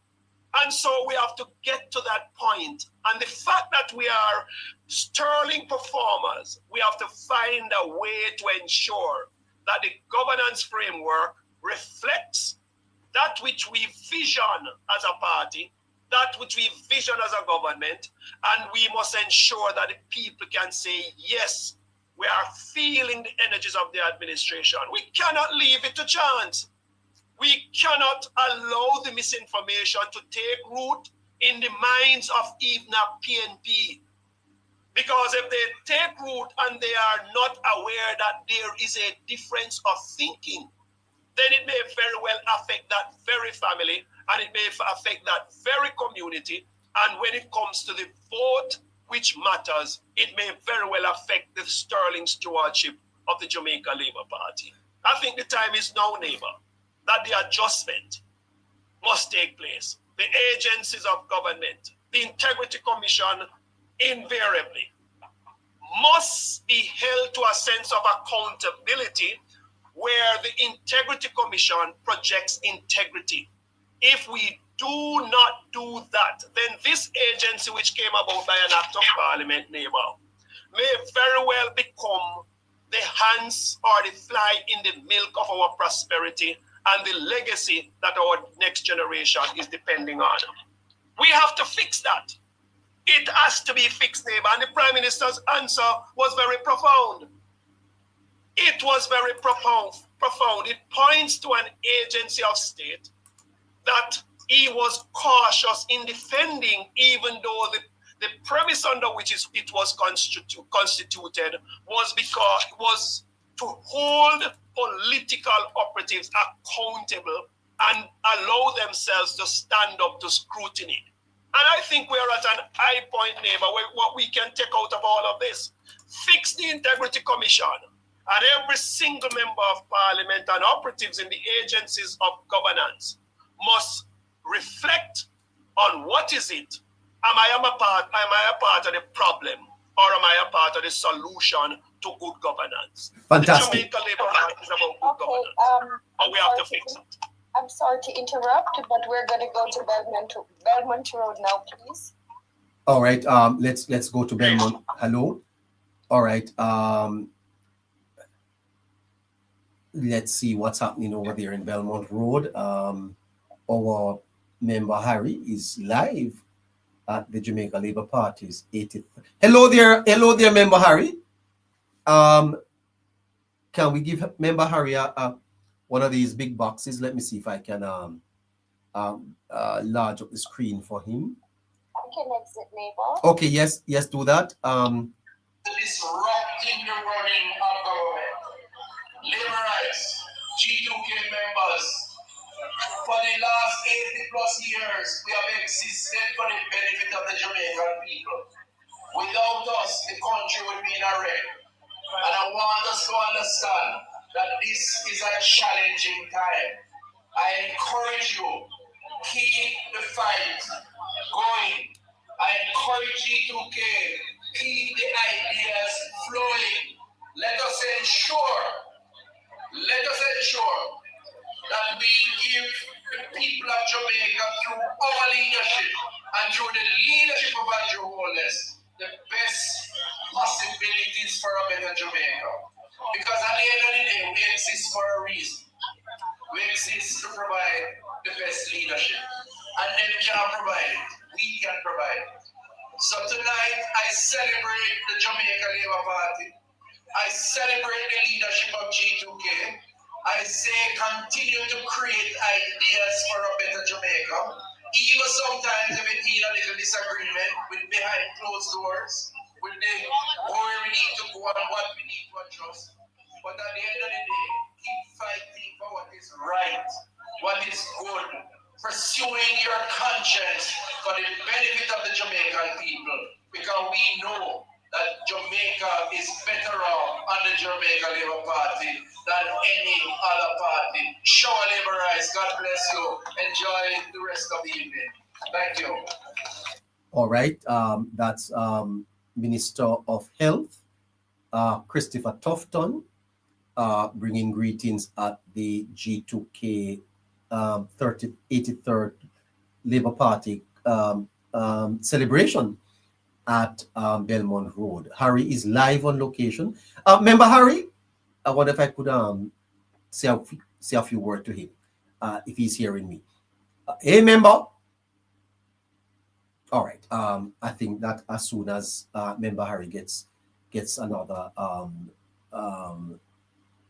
opportunity, he will open his cameras and bring it live to us. Member Scratchy, how you doing, sir?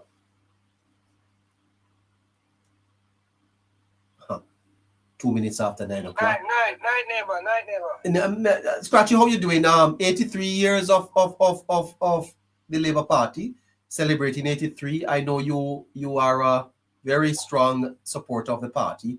How are you viewing this 83rd anniversary? I mean, they were definitely a wonderful feeling. 83rd anniversary. We also know that you're the government for the past 10 years, going 11 years. So definitely a wonderful feeling, yeah. And this 83rd anniversary, yeah, is a testament to all of us who support and follow this noble organization, yeah.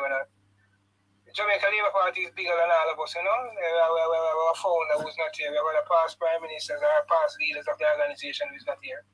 But the political organization still stands relevant, still strong, very strong up to this day. So we just know that at the end of the day, we're doing this for the party, for the benefit of the party and the benefit of the country. And it's a proud moment, neighbor, for all of us who support the Jamaica Labour Party to know that our organization has been serving Jamaica for 83 years. And as Dr. Tufton said in the clipping earlier, neighbor, it is this organization that is saving Jamaica. And that has always come to the rescue of Jamaica. You think that is genuinely so? That is not propaganda, Scratch. You think that is philosophically and deliberately so that it is the Jamaica Labour Party that is saving Jamaica? Definitely, neighbor. Every major catastrophe, neighbor, whether that one be man-made or of natural disaster, neighbor, it is the Jamaica Labour Party, neighbor, who has steered us to all of those catastrophe, neighbor. Every single one, you know, when you look at Hurricane Gilbert in the 80s, neighbor, in the 90s, we didn't really have any major natural disaster. We only had a man-made one. We just recently kind of taking ourselves out of it, led by the Jamaica Labour Party through over the past 10 years. You know, when you look at COVID-19, a pandemic health hazard that hit the whole world. When you look at even 2007, 2008, after the new administration of the Jamaica Labour Party, after being out of government for 18 and a half consecutive years, world recession, you know, and when you come again with a world pandemic, so the Jamaica Labour Party neighbor is definitely, Hurricane Elisa, the Jamaica Labour Party neighbor has definitely been the party neighbor that has stayed Jamaica neighbor through most of its most devastating days, neighbor, more attacks, most of it attacks, neighbor, that come to us, neighbor. And we have also done it with class, neighbor. During the COVID, we saw where something that we have never seen before was introduced in the care package, where persons were given a certain level of stipend, certain sectors were given that, taxi operators were given vouchers to get back gas. So it was something, neighbor, that it was something that we have never seen. We have never seen anything like COVID-19 before. You know, world pandemic, when the world came to halt, we have never seen anything like that. And we came out of it, neighbor, looking upstanding where other countries, neighbor, that are far more wealthier than us. We're looking at us and wondering, we bounce back so quick. I know we happen to manage the pandemic so well. So definitely, neighbor, the Jamaica Labour Party is the party, neighbor, that really saved Jamaica and bring Jamaica neighbor from its worst days and bringing them now to the level of prosperity that we so desperately need. Okay. What would you say, Scratchy, that has been your proudest moment? Maybe there are a few, but I know this is a party that has really struggled in opposition for 18 and a half years. Now it is in government for almost 11 years, almost two decades, but was in opposition for 2 decades too. What would you say are some of the proudest moments for you as a supporter? From a party standpoint, neighbor, coming directly about the Jamaica Labour Party and different and put the government one side, neighbor. My proudest moment, neighbor, so far, neighbor, since I've been following this movement, neighbor, is to know, neighbor, that we're coming from so far. We are coming from a political organization, neighbor, that civil society, the private sector, no one, neighbor, had any belief, any trust in this organization. No one wanted to support this organization, neighbor. We were also with some of the wounds, neighbor, was caused by our own self-inflicted wounds, personal attacks. The party was in a total disaster, neighbor. Persons didn't share the same ideology, the same belief, neighbor. And knowing the Labour Party coming from that time, neighbor, and seeing how difficult it was, neighbor, for us to win elections, you know. And to come now and say we have become, neighbor, third-term government, winning 3 consecutive elections, neighbor, something that looking back, neighbor, you would have never ever thought the Jamaica Labour Party would this would have been possible, neighbor, in a country that was so dominated by PNP in the past. So that is one of my greatest moments, neighbor, is how the party, neighbor, has literally reformed itself, neighbor. How the party has changed its philosophy, how the party has changed its belief, and how the party has rebranded and remodeled itself and marketed itself, neighbor, where it is a party of choice for 3 consecutive elections now for majority of Jamaicans. So that is my biggest thing, neighbor, for the party, neighbor, where the party is coming from to where they are now, where they have managed to rebrand themselves, neighbor, and put themselves back as the greatest political movement, neighbor, in the English-speaking Caribbean. So you are saying that your proudest moment is the reclaiming of power? Yes, neighbor, the reclaiming of power, and not only just the reclaiming of power, neighbor, the maintaining of that power, and not just the maintaining of that power, things that you have that they have done, neighbor, while in government, neighbor, with that power. That is my greatest moment, neighbor, following this awesome movement called the Jamaica Labour Party. From a governance standpoint now, neighbor, the greatest thing for me, neighbor, from the governance standpoint, neighbor, is how this government, neighbor, has managed to let Jamaicans gain an appreciation of the word called the economy. I think, like a person might not understand it, neighbor, to the full understanding of the full core of the word. But I think when persons hear of the economy now compared to 10, 15 years ago, they know of a better understanding of what the economy is, or how the economy works in some way, shape, or form, because of our Prime Minister, neighbor, has managed to push the economy and talk about the economy. And this is why the Prime Minister pushing and talking about the economy. We are seeing, neighbor, things that the economy has been spin off from that pushing of the economy. Whereas a result, we are seeing better policing, and we are seeing better health facilities, we are seeing better road infrastructure, we are seeing better water connectivity. So it shows, neighbor, Jamaicans, neighbor, that the economy is so great, and the economy is a single driving force of every single thing that we need to survive and make Jamaica a better place. And I believe that a lot of Jamaicans, neighbor, have grown to appreciate that. A lot of Jamaicans have a better understanding. I have seen things, neighbor, since the Jamaica Labour Party has been in power that I've never seen before. I see Jamaicans up 3, 4 o'clock in the morning, neighbor, watching the budget debate or watching an important bill that needs to be passed in the parliament and stuff like that.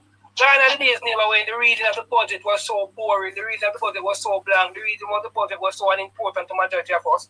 Where we are seeing now where Jamaicans are tuning to different social media platforms, neighbor, wanting to know what is going on with the budget. And the budget has directly to do with the economy. So, never before, neighbor, have I seen that, neighbor. And that's my greatest thing from a governance standpoint. How the government has reformed the whole economy. And how the government, while reforming that economy, has brought the people along with them so that they can be appreciative of it. Uh-huh. Well, okay, fantastic. Let me see what the others online are say. I'm coming back to you. Harry, there's a Harry here. Harry, Ron, stand up for Jamaica. Good evening, sir. Stand up for Jamaica. Hello. Okay.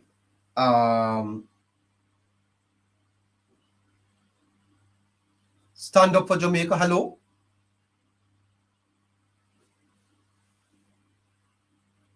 Hello. Oh, he's gone. All right. Yeah. Producer, you can get back that gentleman for me. Stand up for Jamaica. Hello. Yes, neighbor. Please, yeah.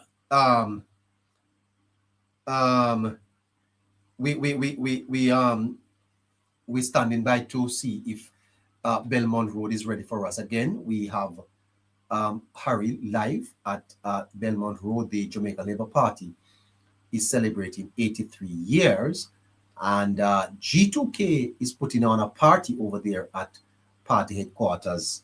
We have Harry over there with us, and we're hoping to get some live reports coming out of Belmont Road. In the meantime, I think I could shift to the Integrity Commission. The discussion I started earlier. Scratchy, I'd like you to weigh in on that. Firstly, on the thought I have that the Jamaican state may have inadvertently recolonized themselves with this Integrity Commission Act. Definitely, neighbor. We saw where they presented, neighbor, their report, neighbor, to Parliament. So we also find, neighbor, where they were making mention of certain things. They go to show, neighbor, that this Integrity Commission, neighbor, is not reading the room, neighbor.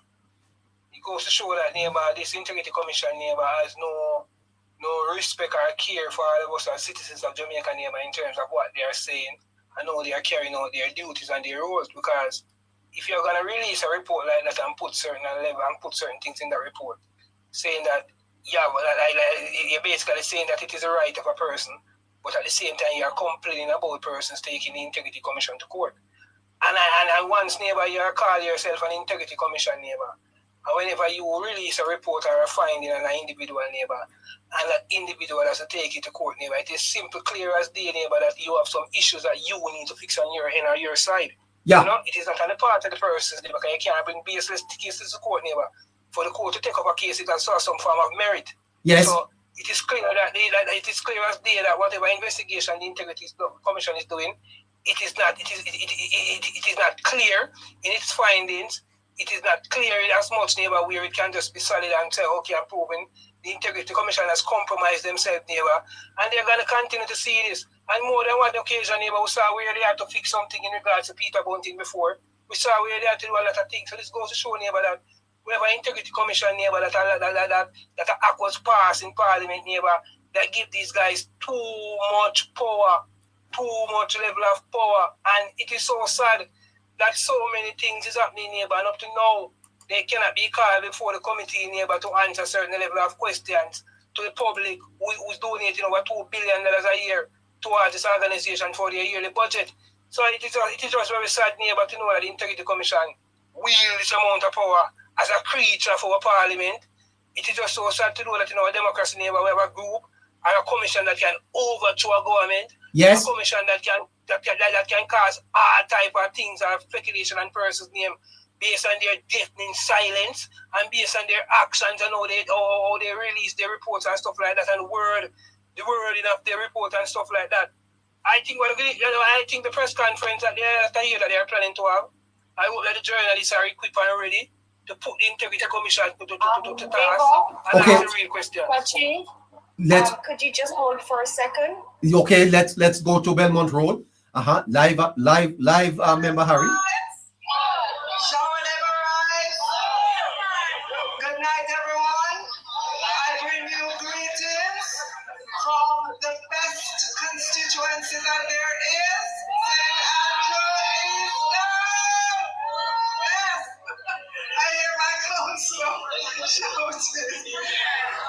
Let me acknowledge colleague ministers. Let me acknowledge as well your fearless president. Yes, the first woman president of G2K. Let's give her the big shout out. Yes, shower never rise. Let me acknowledge all of you who are here tonight and to say what a pleasure it is to be here among you, the young people of the Jamaica Labour Party. And as I look out into your faces, I see the future of the Jamaica Labour Party, and it is strong. You agree with me? Say shall never act. Yes, yes, yes. Our party is in good hands. And tonight, you being here demonstrate that. Our country, Jamaica, is moving in the right direction, led by the Jamaica Labour Party and our Prime Minister. We are giving Jamaicans hope for the future. You saw our performance coming out of the worst hurricane that Jamaica has experienced. Yes, we know the work is not finished. We know there's a lot of work to be done. But we have our shoulders to the wheels and we're out there. We're out there with our Prime Minister, with our ministers, with our councillors, councillor caretakers, MP caretakers. We're out there working on behalf of the Jamaica Labour Party and working on behalf of the people of Jamaica. Listen, young people of G2K, we need you to carry the messages, the good news message about the Jamaica Labour Party. You cannot let the PNP drown us out.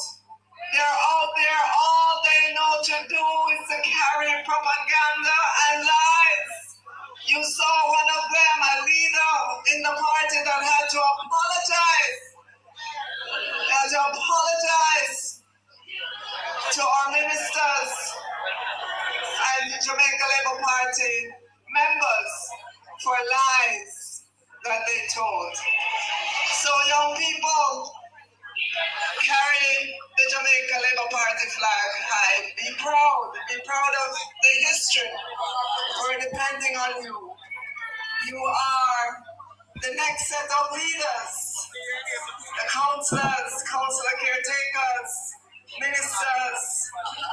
We need you to carry on the party. We need you to carry us to the next term, the fourth term. Labour rights all, young people, G2K, it is indeed my pleasure to be here with you. Let us go forward, let us keep moving to build the Jamaica Labour Party.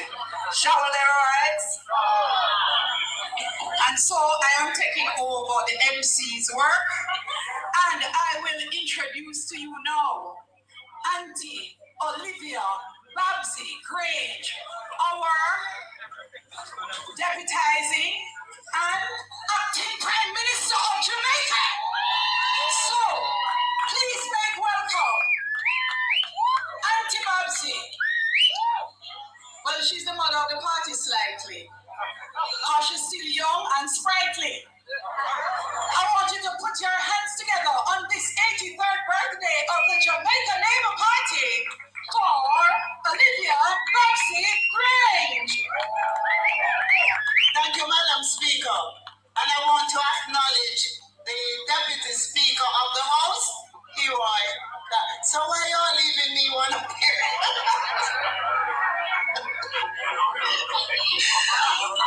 So tonight, I'm happy to see that so many young people and that the G2K is alive and well under the leadership for the first time of a female president. And I think it speaks well for the party.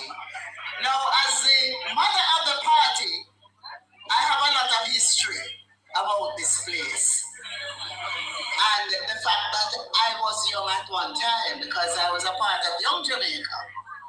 And then I found at one time I was responsible for the Young Leaders Council, out of which came the Prime Minister and many others who are now in the leadership of the Jamaica Labour Party. And so I'm looking at the next generation of leaders of the party, and we look good. We look very good. So I just wanted to mention here that as a person responsible for gender, I can't help but highlight the fact that the Jamaica Labour Party has always been the party that promoted women in leadership. And the first woman who was elected to Parliament was on a Labour Party ticket, and that's Iris Collins. And throughout the years, the party has promoted women and young people. So I want to say to all of you tonight that you're standing on the shoulders of great men and great women who serve this party. And you are expected to carry on the work of the party and to continue ensuring that this party will continue to be the best party to govern Jamaica. I am acting for the Prime Minister and I'm fortunate to do so. And I'm happy that we have the first female Minister of Finance, the first female Minister of Foreign Affairs, and under the Labour Party, we have promoted so many women as the first to take on certain positions in this country. So as we celebrate our 83rd anniversary tonight, I want to say to all of you, it is the greatest party for Jamaica, the best party for Jamaica. We are committed to justice, liberty, and prosperity. And we must ensure that we continue to keep the party's flag flying high. Yes. We're not just about running a government, we're also about taking care of our people. And I want to commend you all for celebrating the party tonight. And just to say to you, one party, one love, one leader. God bless you all. Well, there you have it from Belmont Road, Minister of Finance, Favour Williams, Speaker of the House, Juliet Holness, and of course, Babsy Grange. She's acting Prime Minister. The Prime Minister is off the island. I think he's attending the CARICOM Summit. Interesting from Belmont Road. Stay with us, Harry. I hope that you can get 1 or 2 interviews in for us. It would be nice if you could get us to talk with someone from Belmont Road, someone from the party. Very, very nice. Is this a re-emergence of the G2K Scratchy? Neighbor, definitely look like a rebranding. Look like a rebranding, neighbor. It definitely look like some re-emergence, neighbor. And I would love to see that, neighbor. I would definitely love to see a re-emergence of the G2K, neighbor. A group, neighbor, that I think still was some form of importance, neighbor, going for political system. You know, a group, neighbor, that has helped the Jamaica Labour Party before.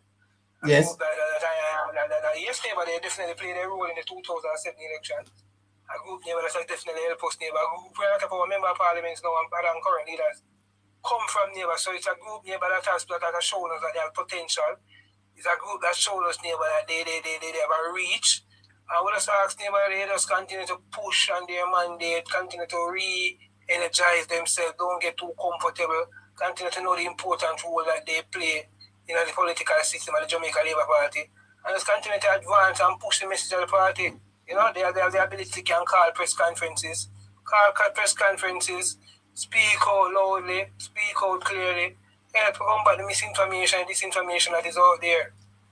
Yeah, fantastic. Winston?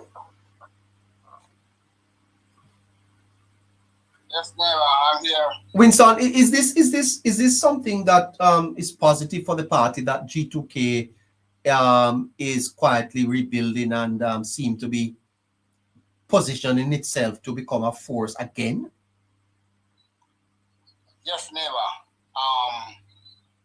If there any time that we need this brand of the party to get active, now is the time, because you see, neighbor, what the party are up against each day. And so the more soldier we can get on the battlefield, it's better for the party to carry out the party message, you know, because we know that every day, neighbor, we are here trying to push back against propaganda and lies.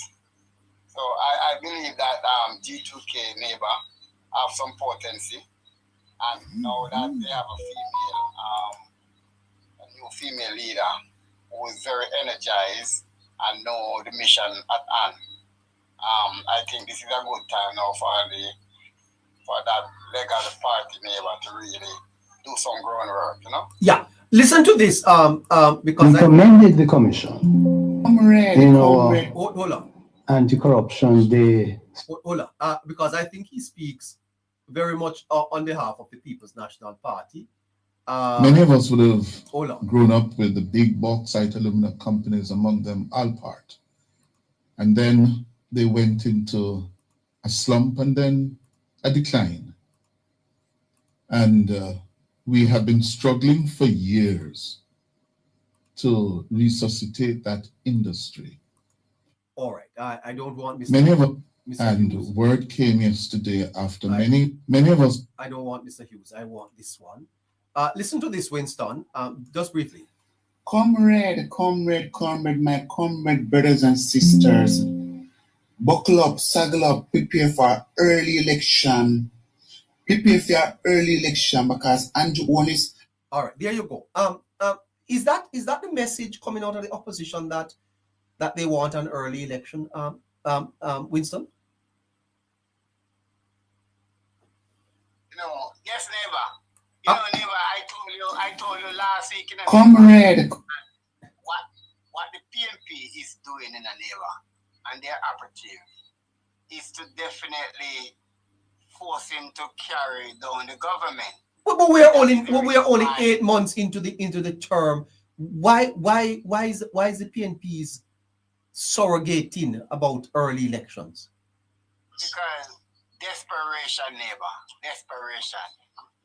Neighbor, the PNP supporters support a party that feed is massive from the public purse. You understand, neighbor? And so those people who support the party over the years are getting desperate and know that the country is in a much healthier position than many decades before. This is what they want to do, neighbor, to come and eat on the NIR and eat on the revenue intake and everything. That's what they are desperate about. It's not about governance. It's not about bettering people's life. It is not about push through with the government program for housing. It's nothing about that. Yeah, but I want the listeners to understand that this call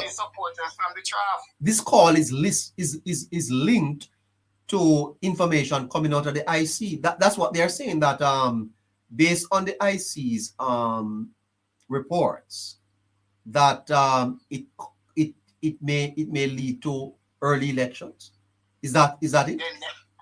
Then neighbor, as we speak before, that the IC set up with one mandate and one mandate only to tackle the Jamaica Labour Party when and ever it form government. And that's why every report before it table in the parliament leak to Mark Jefferson Golding. What you saying to me? Hold on. What you saying to me? What you saying to me there, Winston? You sure about that? Yes, neighbor. Uh-huh. Without any doubt. Without any doubt. That Mark Golding gets hold on. That Mark Golding gets the reports. Hold on. That Golding gets the report before the parliament. Before the parliament. How? How him get it? Because neighbor, him having people them when them strategically placed in the IC. What you saying to me? Neighbor, you don't see what's going on, neighbor. What you? Neighbor, look what K. Asbury done to Jamaica last week Tuesday. Yes. A person who have training in media, a person who is an executive in the leader media house in Jamaica, right? Went out and called a public demonstration and lies and propaganda to discredit Jamaica and the government. K. Asbury have a responsibility to check and double check and reassure that our source is credible. Yes. She did not do that. She did not do that, neighbor. You yes, because she lied. She lied at Crossroads, sir. Yes, neighbor, she lied. She led a demonstration about lies. And neighbor, when you look at these people training in media, you must check and double check and reassure that your source is credible. So you are saying to me that that there's a plot.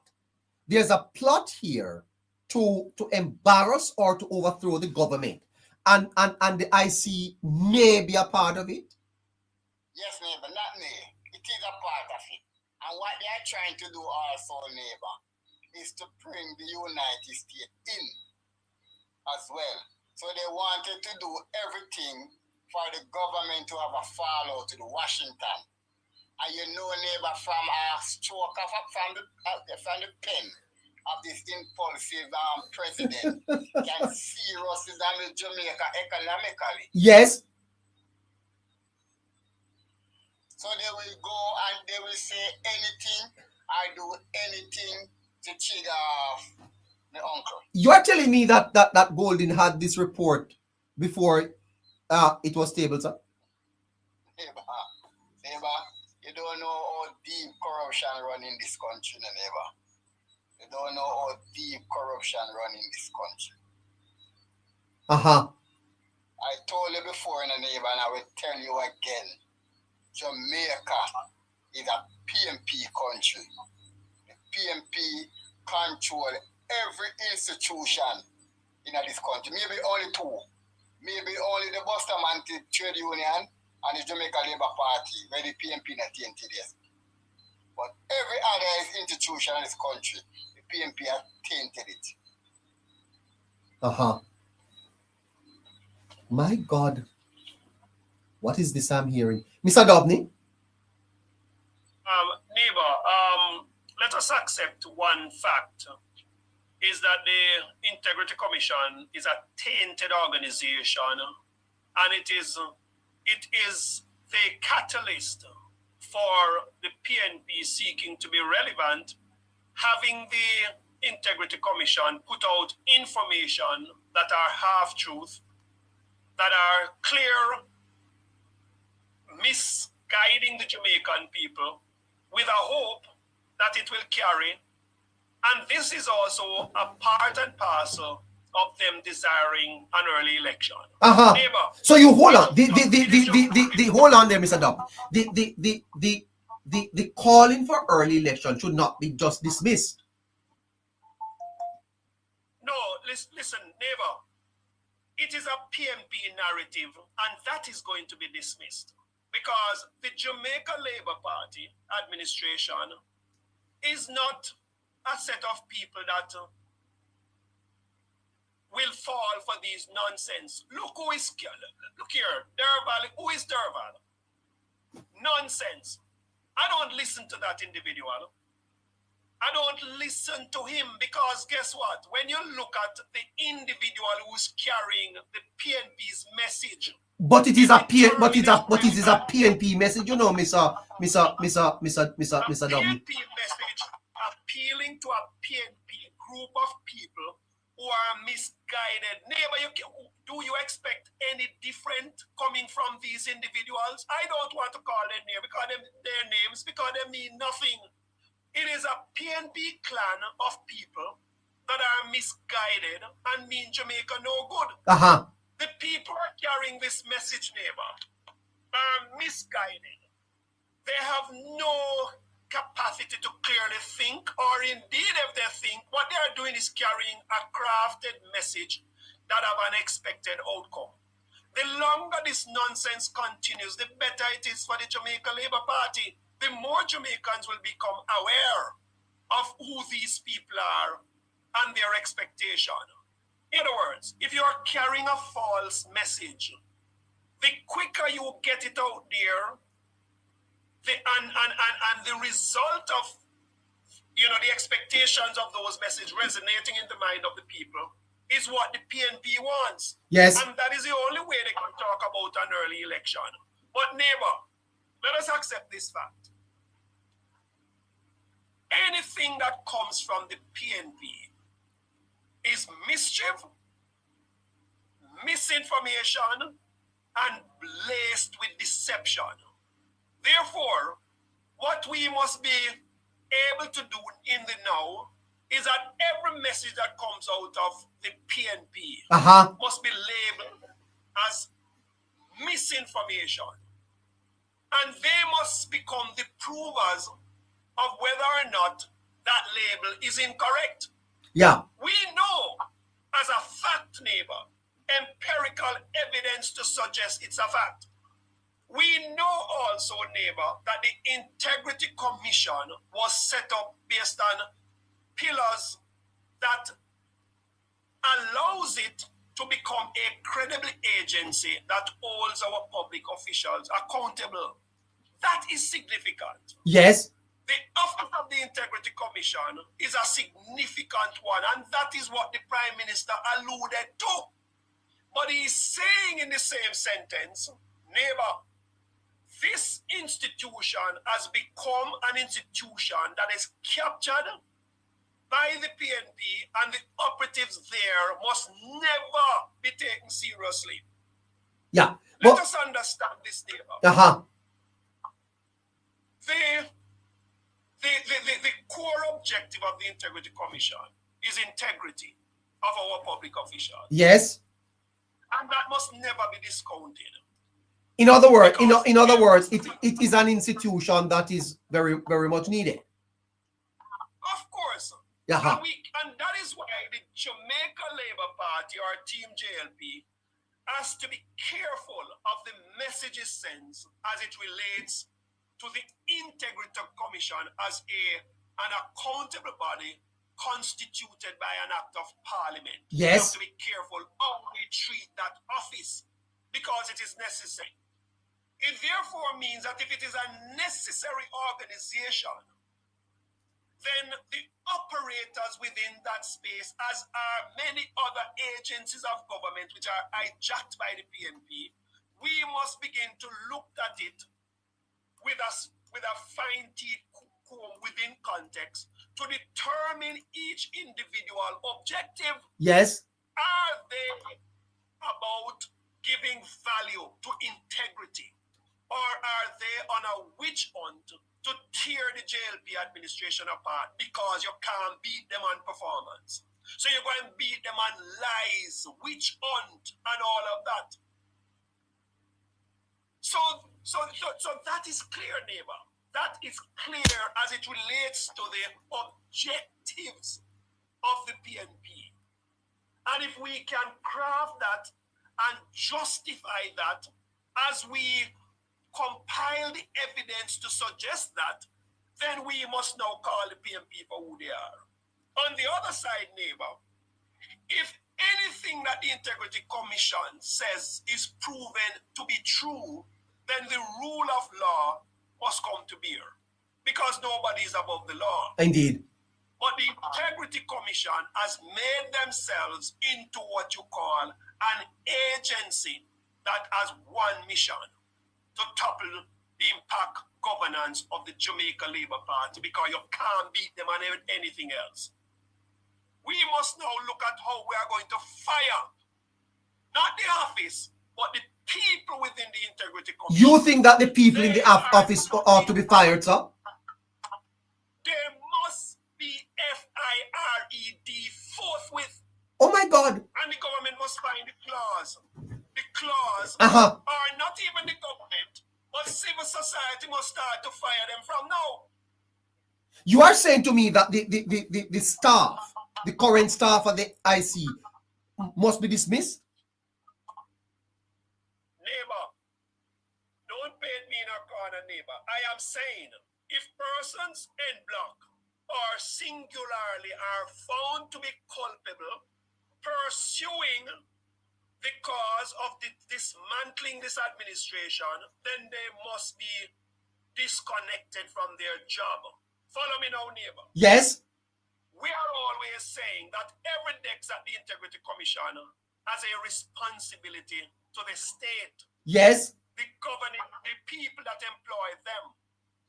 If an audit is done on that desk, and the report that comes from that desk and pass on to another desk until it becomes what you call a report coming out of the Integrity Commission is found to be flawed in any way, shape, or form based on where it is coming from, the investigative arm, who they are investigating. All of these things must be placed on the table of assessment. And once they are found to be what you call breaching protocols within the organization, then they must be asked to demit the office. That is where we must go, and the government, I think, has the capacity, not so much to focus on what is pointing in their direction while they need to, because we must ensure that our government officials are all held to the spirit of the highest levels of accountability. But you must also bear in mind, if the objective of the IC is about witch hunt, bringing down an administration, I consider that high treason, you know. That is true. And you can't constitute a body, and then that body becomes your worst nightmare. But let me ask you this, Mr. Duffy. How is it that our government drafted legislation and brought to Parliament, and the IC is not accountable to Parliament? How did we allow that to pass through the Parliament? I don't know that is the case, neighbor. The former chairman of the IC says they are not accountable to anyone except the court. They don't answer to anyone. I want to hear it from our legal luminaries to suggest that this look here, law, you know, is a very tricky thing, you know, neighbor.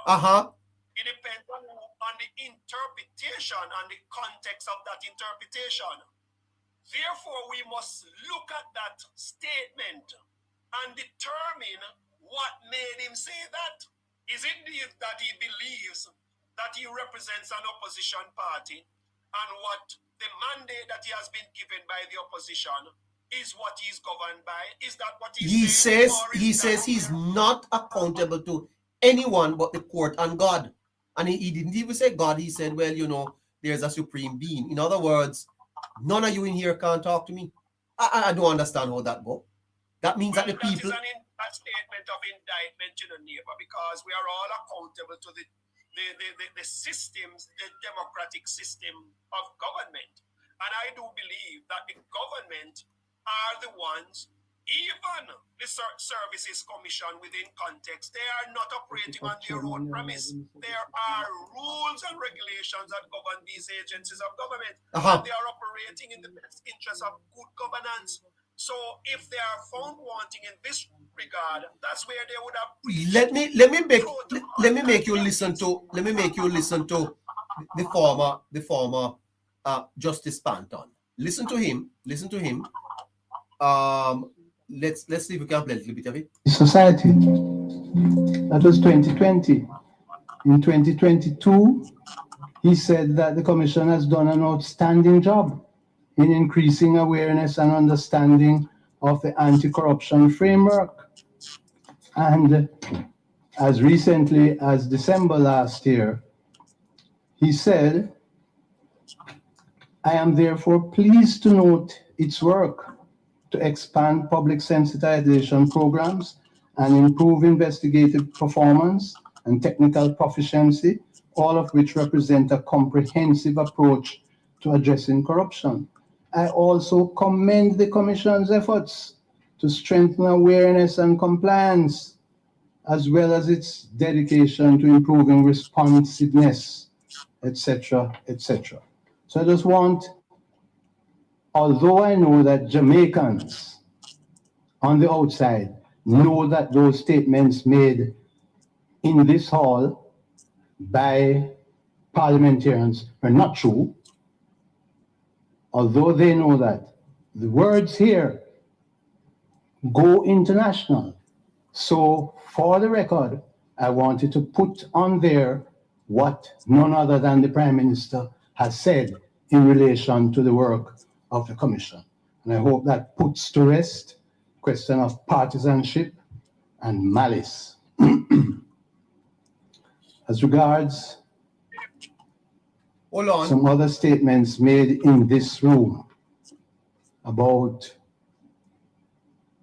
giving orders. Hear this. The Commission takes orders from no one other than... You hear that? Hold on. Okay, it's about orders. It's about orders. Listen. One other than the court. And it needs to be orders from no one other than the giving orders. The Commission takes orders from no one other than the court. And it needs to be understood.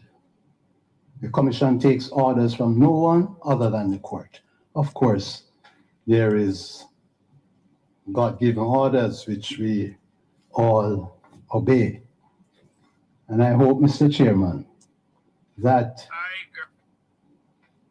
the persons who were making those statements, that they will desist, because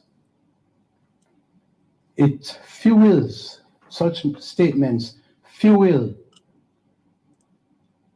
a sort of mood among sycophants.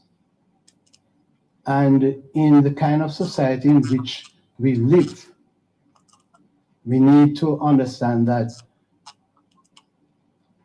persons should be very careful of what they say. There is a member of parliament who was actually, Mr. Chairman, sent out a document with the photographs of 4 of us saying that we are bringing down the government. Now, in this climate, for a member of parliament to be doing that, it's reprehensible. And I have not heard any parliamentarian condemn it. And there are parliamentarians sending out WhatsApp notes of all sorts of reprehensible things. And I hope that somebody will take the leadership to correct them. We on the Commission... Let's go back to Parliament. No, let's go back to Belmont Road. We're live at Belmont Road. Coming back to the IC. I think they're closing there now.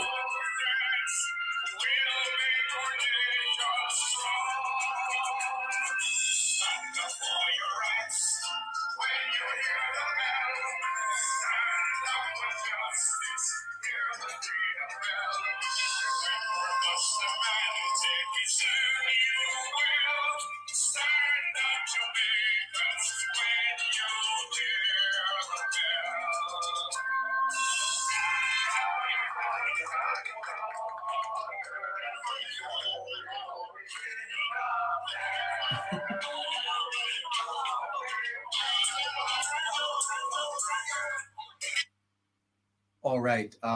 That's the Labour Party anthem there. Did you hear? Did you hear former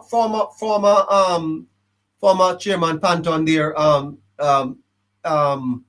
Mr. Dobney. Neighbor, Justice Panton is a clever person. He made a statement that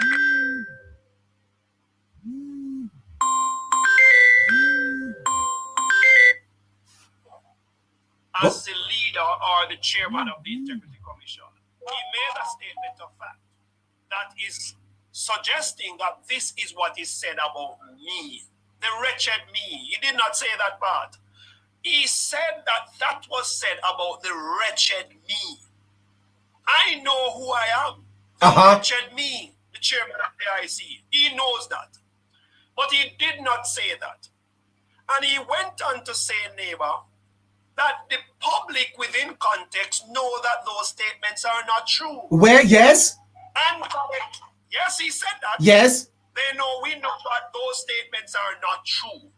So while affirming those statements to give value to your work, you are invariably saying that those statements are not true. That's what he said. Right. So it is what you call talking out of two sides of your mouth. And then you went on to have what you call a scathing malignment of those people who are variably standing up for their rights based on the pronouncement of a corrupt IC. That's what he's trying to cover again, because he's saying to them that all the statements of fact that hold on, let's hold on there. Is this hi? Look at that. Oh, Ambassador Marks. Well, Harry, we're not hearing the ambassador.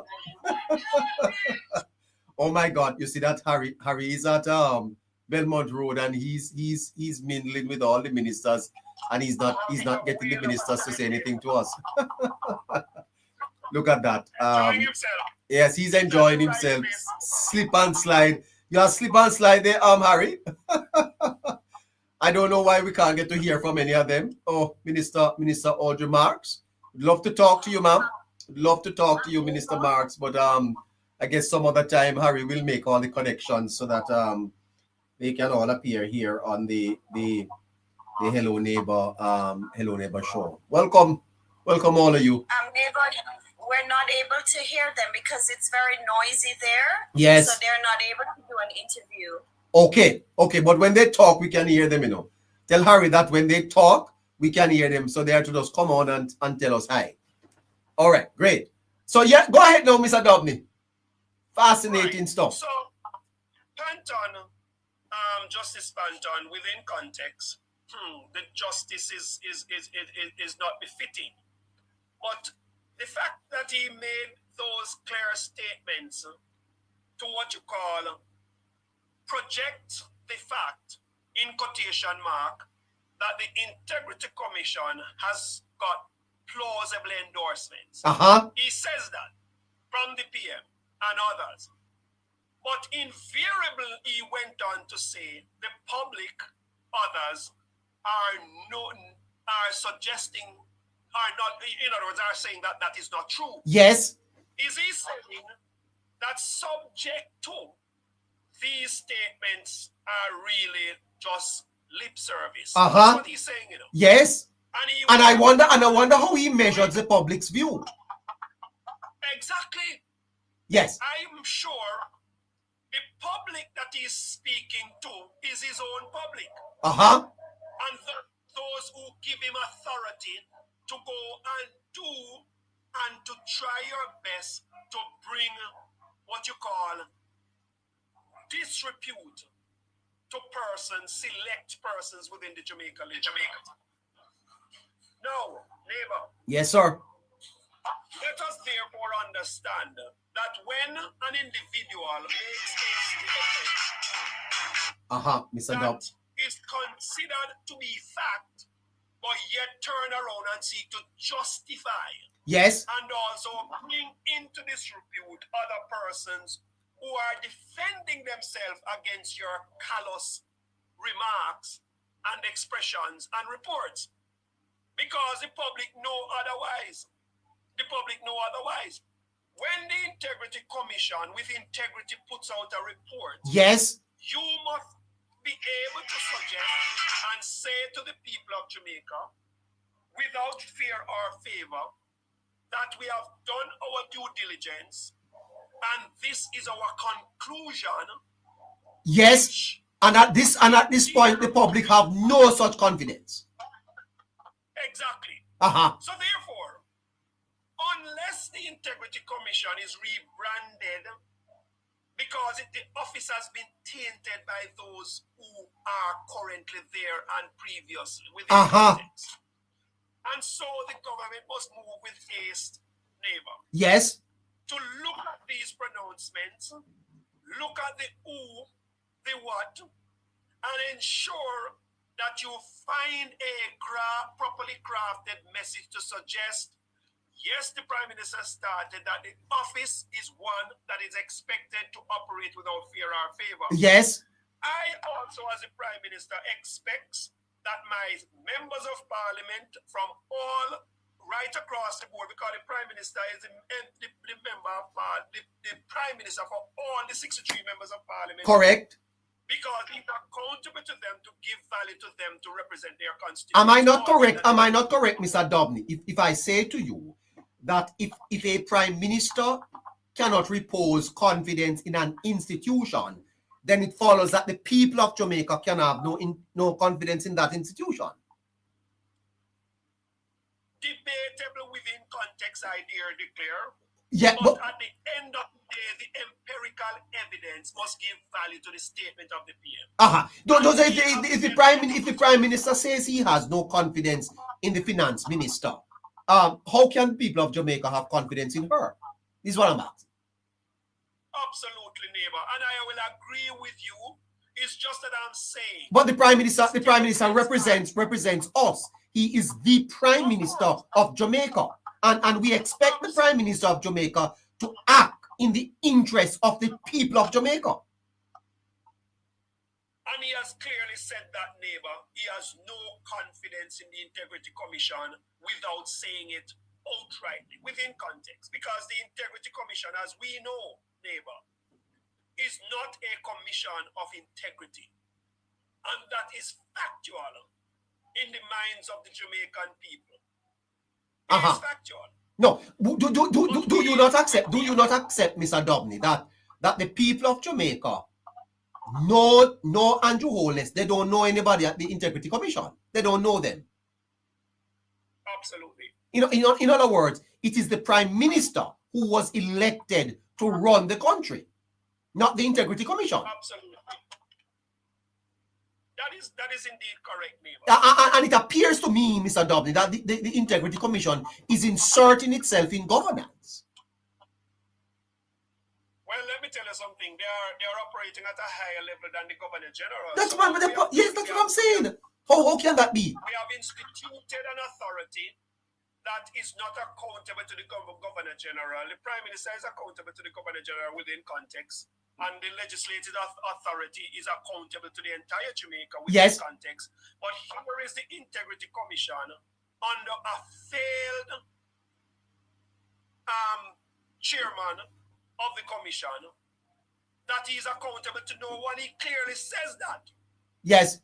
And let us understand this fact, that once you are berating or bringing down the office of the Prime Minister, that you are not accountable to him, notwithstanding we understand that the Prime Minister is also a public official.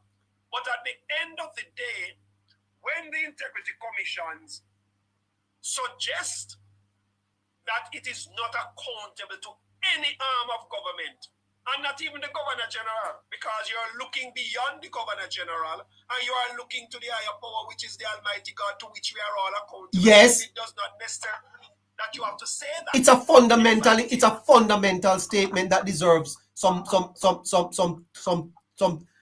argument, Mr. Dobney. And he's saying that to the parliamentarians. That's what he's saying. He's saying that to them face. To their face.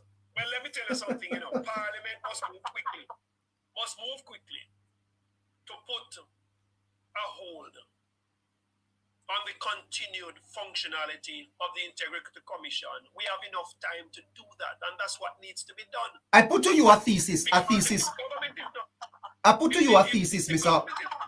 Dobney. I put to you a thesis that I developed, that in our understandable desire to eliminate corruption, Jamaica may have created an institution so insulated from democratic accountability that we have unintentionally recreated a colonial model of governance, one where power exists above the people and above politics.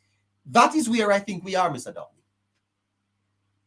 Neighbor, rightly put, if we allow the integrity to continue in its current presumed position, it's not a position that it can, it's not a legislative position of accepting itself as above all.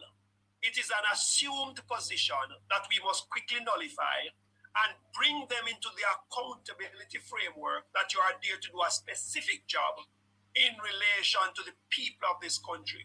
And you dare not assume a role that is greater than the tenets of your existence and the reason for which you were constituted. Okay, I'm getting word from Belmont Road that Minister Audrey Marks is to be on the program to clear up the TCN confusion out there. Disinformation, Minister, disinformation. I'm happy to hear that. So we are working through details with the Minister Marks to come here and give us some clarity on the TCN arrangement. My understanding is that the minister is eager to clear it up. Let me go in and see if I can talk a little bit to Member Harry. He's at Belmont Road. Member Harry, hello. Hello, member. Member Harry is live at. As a matter of fact, we have the minister. We have the information for the minister. The minister, Minister Audrey Marks, is we are working out details to have Minister Marks talk on the TCN matter. We'd love to have you, Minister Marks. Commendations on that interview you gave to JIS. I noticed at the end there you were quite emotional, hurt, obviously by the disinformation of you selling out Jamaica. You have done no such thing, ma'am. We'll be happy to have you, Minister Marks. Is Member Harry there? Member Harry? By the way, 3 minutes after 10 o'clock, and we still here with you. Okay, no, Member Harry is still live at Belmont Road, and we are trying to see if we can connect with him.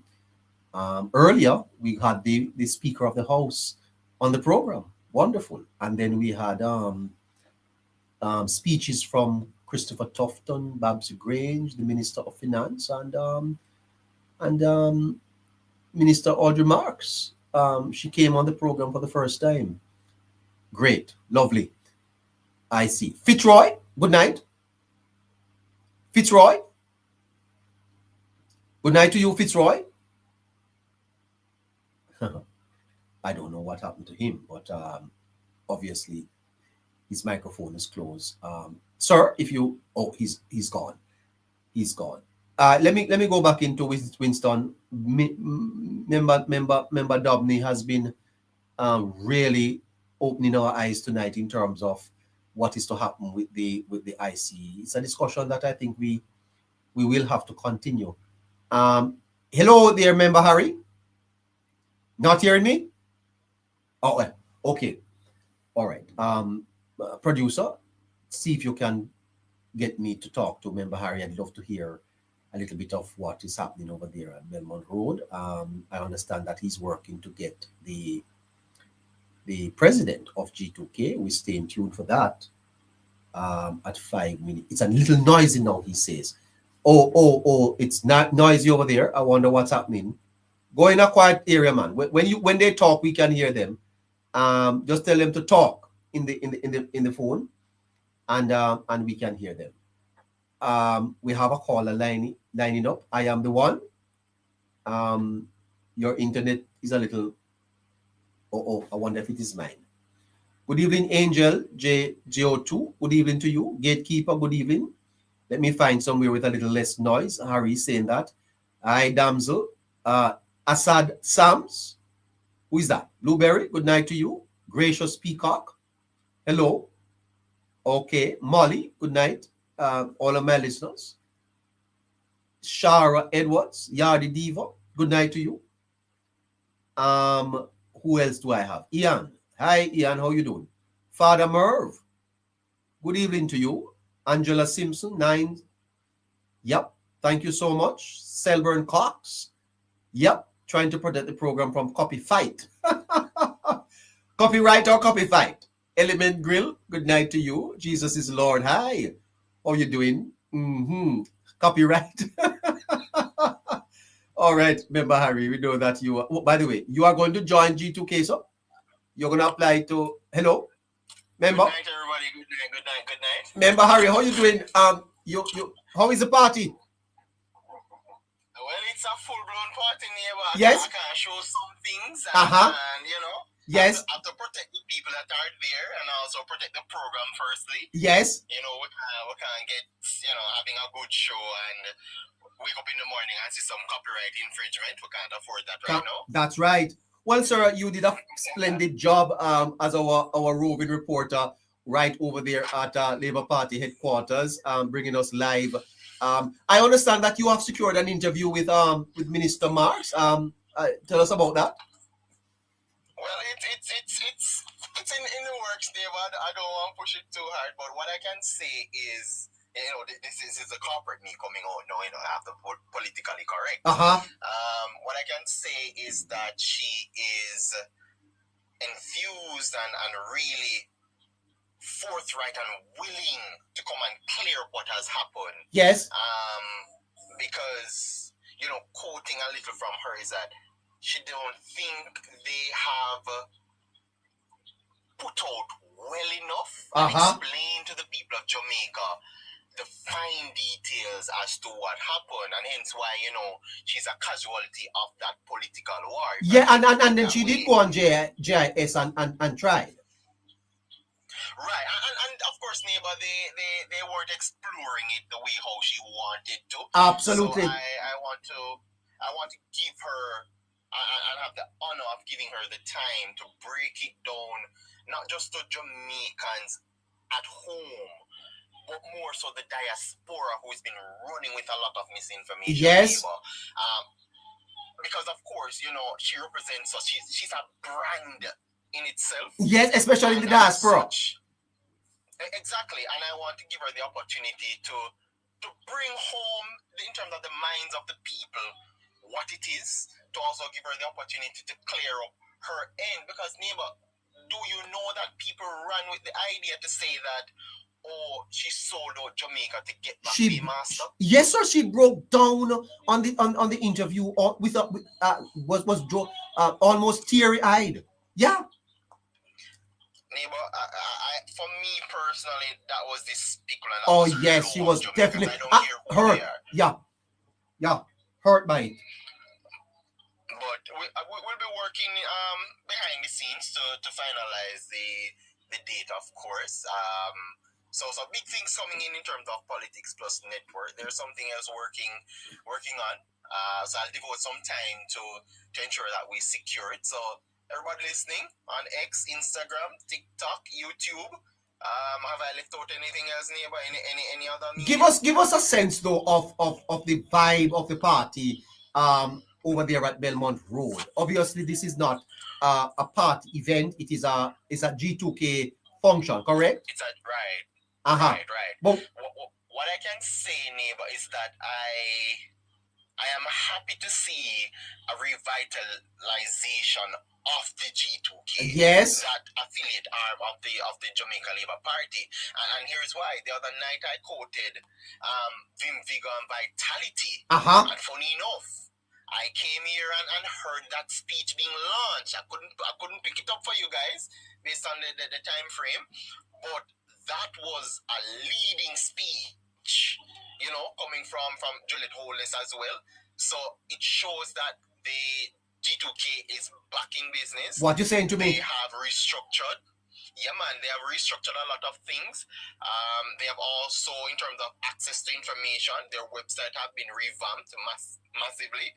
You will see the history of G2K, the past presidents, the policies of the G2K for those who want to join, and also, more importantly, the information that will be there. So you will see some stuff on the website in depth that you won't see on their social media.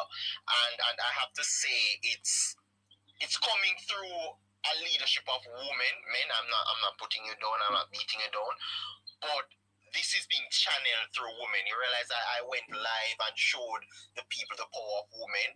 Babsy Grange, Auntie Babsy Grange, Madam Speaker Juliet Holness. Of course, there was Audrey Marks. I gave you guys a look, a beautiful woman, neighbor. But I can't set that link there for you. But I'll try. Yes. We're seeing it all, neighbor, and I'm happy to say I think I can have a hand in helping them. Oh. Now, of course, this based on the nature and where I am in terms of the corporate world, it's you have to maneuver it. But what I can say in terms of helping them is that I've seen a lot of faces I grew up with. A lot from my alma mater. I think if you go Jago, you'll probably be labor right true and true. Because that's what I'm seeing. and they wear green. And right. So we're not labeling St. Jago. We're not labeling St. Jago at all. No. Okay. No, we're not. But of course, the products are showing that they side. A lot of them are also in ministries and in the office of Prime Minister. So I believe I can now reach out to them. Maybe I'll also get additional interviews. So we'll work out that in the back end, just prompting the listeners. So listen to me. Politics Plus and a Dege and DB network. I tell you. So let's uphold it as it is. We have a standard to uphold. Yes. One of the things as well, neighbor. Gabby was able to put a face to the name tonight. I see. You met Gabby. You met Gabby. Yeah, we met. It was like we know each other from a long time. Oh, lovely. When is she coming back? Neighbor, she's available whenever. Okay. I'm working out something in terms of with her as well. I've seen a few Jamaica Labour Party bloggers as well. Off to them. Wow. I do hope. By the way, Harry, I understand that my producer have signed Dobney to the team. Welcome, Mr. Dobney. Well, neighbor, I definitely have to take the time out of a busy schedule. It's kind of a new quarter for me, so I had a lot to do. But I said, let me take the time. Let me do this. Yes. Let me bring it to those who are unable to be here tonight. Of course, no, everybody can brand me as a laborite. I really don't care. But I'm bringing you things that are happening in Jamaica and questions that were asked of the affiliate arm of Jamaica Labour Party. Those questions are being answered. By the way, Harry, I understand that we have 232 people on X. That's a huge number for X. I know X was growing, neighbor. I'm wondering if there's an error. I'm wondering if this is 232. Well, I do hope that 232 will become 2032 and my more, goodness, but that is fantastic. That's fantastic, Harry. It is, neighbor. It shows that we're growing strength to strength. Of course, neighbor, we know the battles will come. We're resilient. We're resolute. We have a wonderful team. We have a really wonderful team here at the Politics Plus Network, and of course, we'll do whatever it takes to ensure that Jamaica they have confirmed that there are 232 people watching on X. Well, congratulations. That is fantastic, Harry. Great. That is my God. Well, neighbor, I'll have have to run, leave you guys. I'm getting several calls. I need to head back. Yeah. So love everybody. Are you coming back? Is this your final link? This will be my final one, neighbor. It's about mix and mingling. No, I see. You see how you stay. You leave us in this, and now you gonna go mix and mingling with beautiful ladies. Well, neighbor. well, look at it, neighbor. Look at it. Our remarks has been signed. So Yeah. I mean, Wow. you know. I need you to welcome Mr. Dobney. I need you to welcome Mr. Dobney before you go. But neighbor, Mr. Dabney just said down the road. Mr. Dabney just said down the road from Belmont Road. I see. Oh. Absolutely. Harry knows where I am, neighbor. Okay.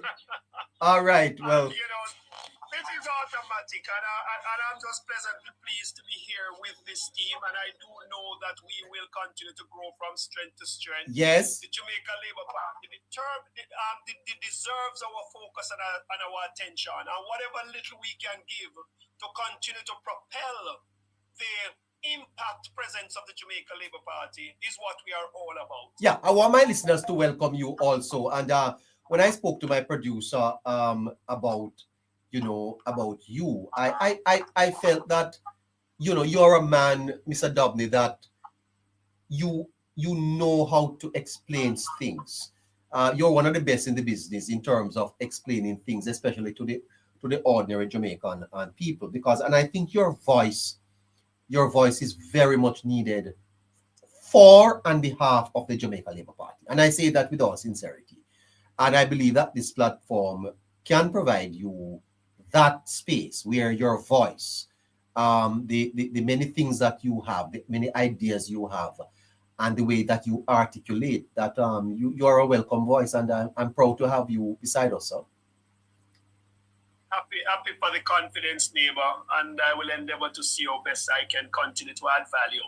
By myself, I am really nothing really within context, but I do believe as a team, we can help to promulgate that which the people of this country must know and be able to allude to in support of a party that is doing extra well for us as a people. Yeah, and you know, Mr. Dobney, because I know you're a man of God too, that we must never undervalue small beginnings.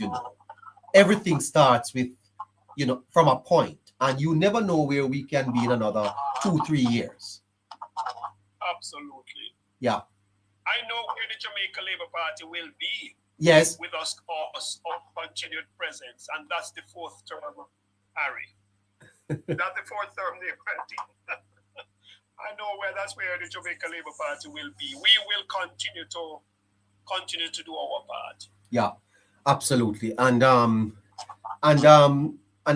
sure that your own ideas and your own style will be appreciated by the listeners. Anyway, we are out of time, so let's go in and get our final thoughts from Winston. Just before Winston come in, neighbor. Yes. I'm going to run. I'm heading back in. I had to utilize my car as soundproof and everything. Oh, you are in the car. Thank you, man. Yeah. I'm very close. I'm like a few footsteps outside from the venue. But I wanted to ensure that we didn't get any copyright infringement. Yes. And stuff like that. But everybody, have a great night, neighbor. I'll leave it to wrap up. We'll finish the final details tomorrow and so on. All right. Take care. Have a lovely night. Harry, before you run, I'm glad that you are finally getting a feel of the real politics by rubbing shoulders with our parliamentarian. I know that place is where you belong, sir. I won't say too much. Along with you. Well, Winston, I won't say too much on here, but I'm not new to this, but I'm true to this. Let's put it that way. What a classic from. And when you're ready, sir, please consider West Portland. Oh my.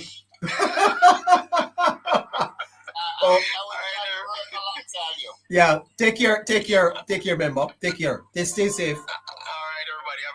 Stay safe. You know, I'd like to say to my listeners on X. Yes. I wanted to say this. There are double statements coming on this platform. He's not new to this, but he's true. That needs to be copyrighted. Yes, true to this. Fascinating stuff, Mr. Dub. The great observation there. Yeah. So listeners on X, please, we are here Monday to Thursdays, 7 o'clock. Okay, Monday to Thursdays at 7 o'clock, and we come on Sundays at 6 o'clock for what we call the Sunday Review. The Sunday Review. So welcome to the Politics Plus Network, and I am your host. They call me Neighbor. This is the Hello Neighbor Show.